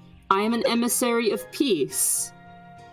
all the fish scatter as you just see the shadows of this variety of fish, and they all scatter around the lake at this point in time as no fish appear around Hierophant during the hour. Gore's gonna stick his face. Gore's gonna stick his face in the water and be like, "You all right, Hierophant?" I am okay. Okay. But I am unsuccessful in my task, so I will return now. And I will. And then a flapjack will flop across Hierophant's face as Lyle snags it. Oh, excuse me. And I just like sidestep it very politely. Being polite to the fish. Yep. Let me just let me scoop that one up. Yep, and that's been scooped. You have so many flapjacks right now. You'll be eating flapjacks for days, as you now have earned 7 flapjacks. I wish they tasted like flapjacks. They absolutely do not. They are a common mudfish here in Old Haven. Hey, they got meat on them. I ain't complaining. Gotta be like eating a what is it called? A pike minnow, I think. Yeah. I don't know, but it's very basic plain fish. Gore, another Kathos flapjack. Sounds good to me. So is it actually a thing to use these as bait, or was he just pulling my leg? You can I mean, you can attempt it if you'd like. That catches. I will just like the So, one yeah, I'm that gonna was caught, I just don't even take off my line. For the next for that one that I catch, I'm gonna pop it back on the hook and use it as bait and cast it back out. Taking your advice, Gan. All right then. Good luck. See what happens. All right. So Avery. Abby's fishing this time. She has the power of belief. Surprise, surprise! Another flapjack. Fuck! It's mine. Okay. All right. It's. All right. So, Bronn, you're just gonna keep the bait? Yeah, just don't even take it off the hook. I'm just like, okay. He says use it. I don't understand. What? Oh, you got double? What the fuck? So, nothing bites the Kathos flapjack. Gan just laughs a little bit, and he's like, "I think I got something." Oh no! No, you son of a bitch! I think I got something. A fucking shark mouth consumes him. As he pulls on the line. Oh my God! I got something. A starfish. A star's fish. Star's fish. That's it. That's the one I was talking about. Hey, you're not ready for this. He's gonna go ahead and attempt to catch this thing. He's got 3 attempts. Fail. Succeed. And then he catches the star. There goes my speed. This guy's a fucking beast. Kill him. Kill him. I take off my boots and I graciously yet angrily hand them to him. Kill him. All right. Well, thank you very much. This has been a fun competition. I can't believe it. Yeah. Honestly, neither can I. Now that I was thinking a couple hours ago, this was actually a terrible bet. But, here I am with my starfish. So, and a new pair of boots, too. Yeah, that's absolutely right. God. So Gad will take off his two old boots, and he will toss it in the lake, adding two old boots to the fishing pool. And was that really necessary? Hey, listen, you take something from the lake, you gotta give something back. That's fishing 101. You don't know if he's that's literal. Well, before he goes, I want to extend a hand to shake his hand, but he seems to be leaving already with the fish card. He's gone. All right. Well. Oh, I understand now. That was a foolish bet. That is why living things drink water and then expel water. They must return it. Don't put too much faith into what he said, Hierophant. I understand. So the table will, unfortunately, when I roll a 97, the table will lose one starfish because rare fish do not replenish. An NPC got it. Fucking guy number 42 got it, dude. Not only that, the 97 slot will now be replaced with an old boot. And and the old boot you fished out earlier will now be replenished, making another old boot within the lake because it's been tossed in the lake. Holy shit. Ron just reels in his line, fucking finishes it up and just drops the pole on the ground and leaves. Yeah. I think tomorrow morning I need to go visit a cobbler. To reel it up, I take our pile of fish and I just start walking. I reel in. I'm going one more time. All right, the last cast from Avery at 9 p.m. as everyone has returned back. I hope you roll a 97. Get a bite on the line. I wonder what it could be. God, what if Avery rolled a 100 right there? Oh wow! Oh hell yeah! Bring it in! Yeah! Anything in there? I stabbed this one. Amazing. And with that, you catch it, and you get you guys have 9 Invasive Kathos species, flapjacks. by the way. I'm going to bed. Good fishing. Good fishing. Just start GG. dumping our fish into this supply cart. Yeah, just or wherever they should go. Yeah. All right. This guard probably saw us walk down there and sees me walking back without boots. just all so sad. I don't question it, he says as he looks down. Keeps Thank you. Forward. And with that, you'll return back to your basic. Yeah, go back to sleep. So 9 Kathos flapjacks, just because we haven't really fleshed out the alchemy yet. You can replace 8 of those if you'd like with 4 healing potions that your local alchemists can use and transform into. Yeah, might as well. Sure. Yeah. All right, healing potion X4. So 2d4 plus 2 will be that. You've gained 4 healing potions. You go back to slumber. So another session has wrapped up. And I watch. Watch. No, she's watching us sleep again. I like to imagine their head is just spinning like 360. Yeah. It's like what was the last time we talked about? It was like the sentry from TF2. Yeah. It's like a full circle, and it's like my entire torso moving, like with the cape and So everything. There's enough- terrifying. It's okay, you're safe. So we have arrived at the end of the session. Next week, what would you like to have built within New Haven? What's the next thing that you would like to focus on? Temple time. Is it temple time? The Waffle House. Temple All right. time. The actual temple will be there. So there is 2 sessions remaining now. after this session. Do you engage the Void Dragon next week, or will you be doing more build-up, like trying to empower yourself a little bit more? I think we should reckon go. it's time. I feel like we should go, so then maybe in the last episode we can figure out how to kind of, assuming we survive, you know. Yep, that's the way I would look at it as well. Yeah. If you survive, that is correct. All right, so the next week, the next two, or after 2 more weeks in game, the temple will be finished. I will let you know that the temple itself will provide you with some necessary improvements upon yourself, allowing you to apply 1 boon to yourself of your choice after you finish building the temple. Can that boon be shoes? I have to make the boon list, of course. You guys get to choose one, and then I will then also ask when you march on to the Void Dragon's Den, would you be taking people with you, or would you be going on your own? It is a fair assumption that anyone that goes with you will provide you temporary aid while you face off against the Void Dragon, but more than likely will not survive the encounter.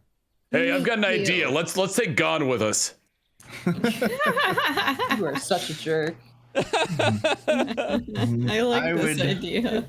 I would advise against it, but if anyone shows that they're like, yes, I must do this to prove the light, blah, like super fucking devout, just like zealot status, I'm like, all right, come along. You definitely will have a few zealot status people that would wish to join you in battle. Yeah, and their name is Lyle. Hi. All The right. light will feed me. By the light and all that, yeah. So, the next session will be the temple's completion, along with your march upon the Void Dragon, your valiant crusading effort against an ancient threat, where hopefully you will survive and save this realm from the void threat within. For now, that will wrap up today's session of Bronn. Could you imagine if I actually went ahead with betting my weapons in that? Avery would have happily have made you a new set. Figured Avery would have been pissed. Oh no, any excuse to make more stuff. All right. We got some fan art today. Nice. Nart. Did you guys have fun today? Nice, lighthearted, easy-going session today. Fishing. That's a good one to end on before I'm we gonna be go plotting and my possibly revenge. die. I'm gonna be plotting my revenge against Gon, but yes, it has been good. Yeah, I mean, yeah, it's always good to have like those lighthearted moments to realize what you're fighting for, and it's not gone. So with The that, calm before the storm. that's exactly. I'll go ahead and share my screen so others can also take Might be a moment where Gon is gone. Wiggles eyebrows. Ooh, that's a piece. Do you get it? Do you get it? Yeah. So this art. Who made this art again? Fire Scribe. Fire Scribe. Look at that dude. Look at that boy. Look at that boy. Thank you so much, Fire Scribe. Then G coming in with a nice little Bronn piece. Hey. Bronn. Avery Doodles. Looking good. My boy. Mom, I need help. help. I like that the flub tentacle is wearing a little cowboy hat. Yeah. Yes. It looks like a little snake. Beautiful. Help me. Yes. I like the tense hands. Help me. Help me. I love how this campaign was secretly the long ploy for people to finally figure out how to spell Bronn. Because they spelled yeah, it dude. incorrectly for so long, and it's like, So nope, long. the campaign's finally out. Now they have to learn how to spell it. Now they have to learn exactly. This one Aw. is from Saucy Seas. Yo. Ooh, nice. Yo! By the light. By the light. I don't wait. By the light. Can't wait to die to a dragon next week. Hell yeah! You Yeah. guys ready to die? Just as a heads up, it will absolutely be a a whole session encounter fighting against this dragon. That's what I've been waiting Oh yeah, for, that's baby. why it's Hell good to do it yeah. next week in case we need to bleed into the next week. Well, the hopes is that you will be able to complete this encounter in one session, so that the final session itself can be the aftermath, figuring out what you're doing, as well as what kind of, do you return back to the Kingdom of Wendland for the things that you've learned, or do you stay here to build a new society, new religion? Do you start again? All I'm saying is we could build New Haven into like a big hub city for Phase 3. And That's that would what be I'm fucking very hoping for, fun. dude. That sounds awesome. Yeah. So we'll figure that out at that point. But for now, thank you guys so much for playing. I'll see y'all next week. Okay. Okie dokie.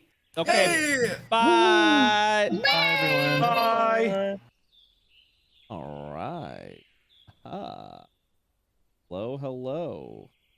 Did everyone enjoy themselves today? Good session. I hope. That was a lot.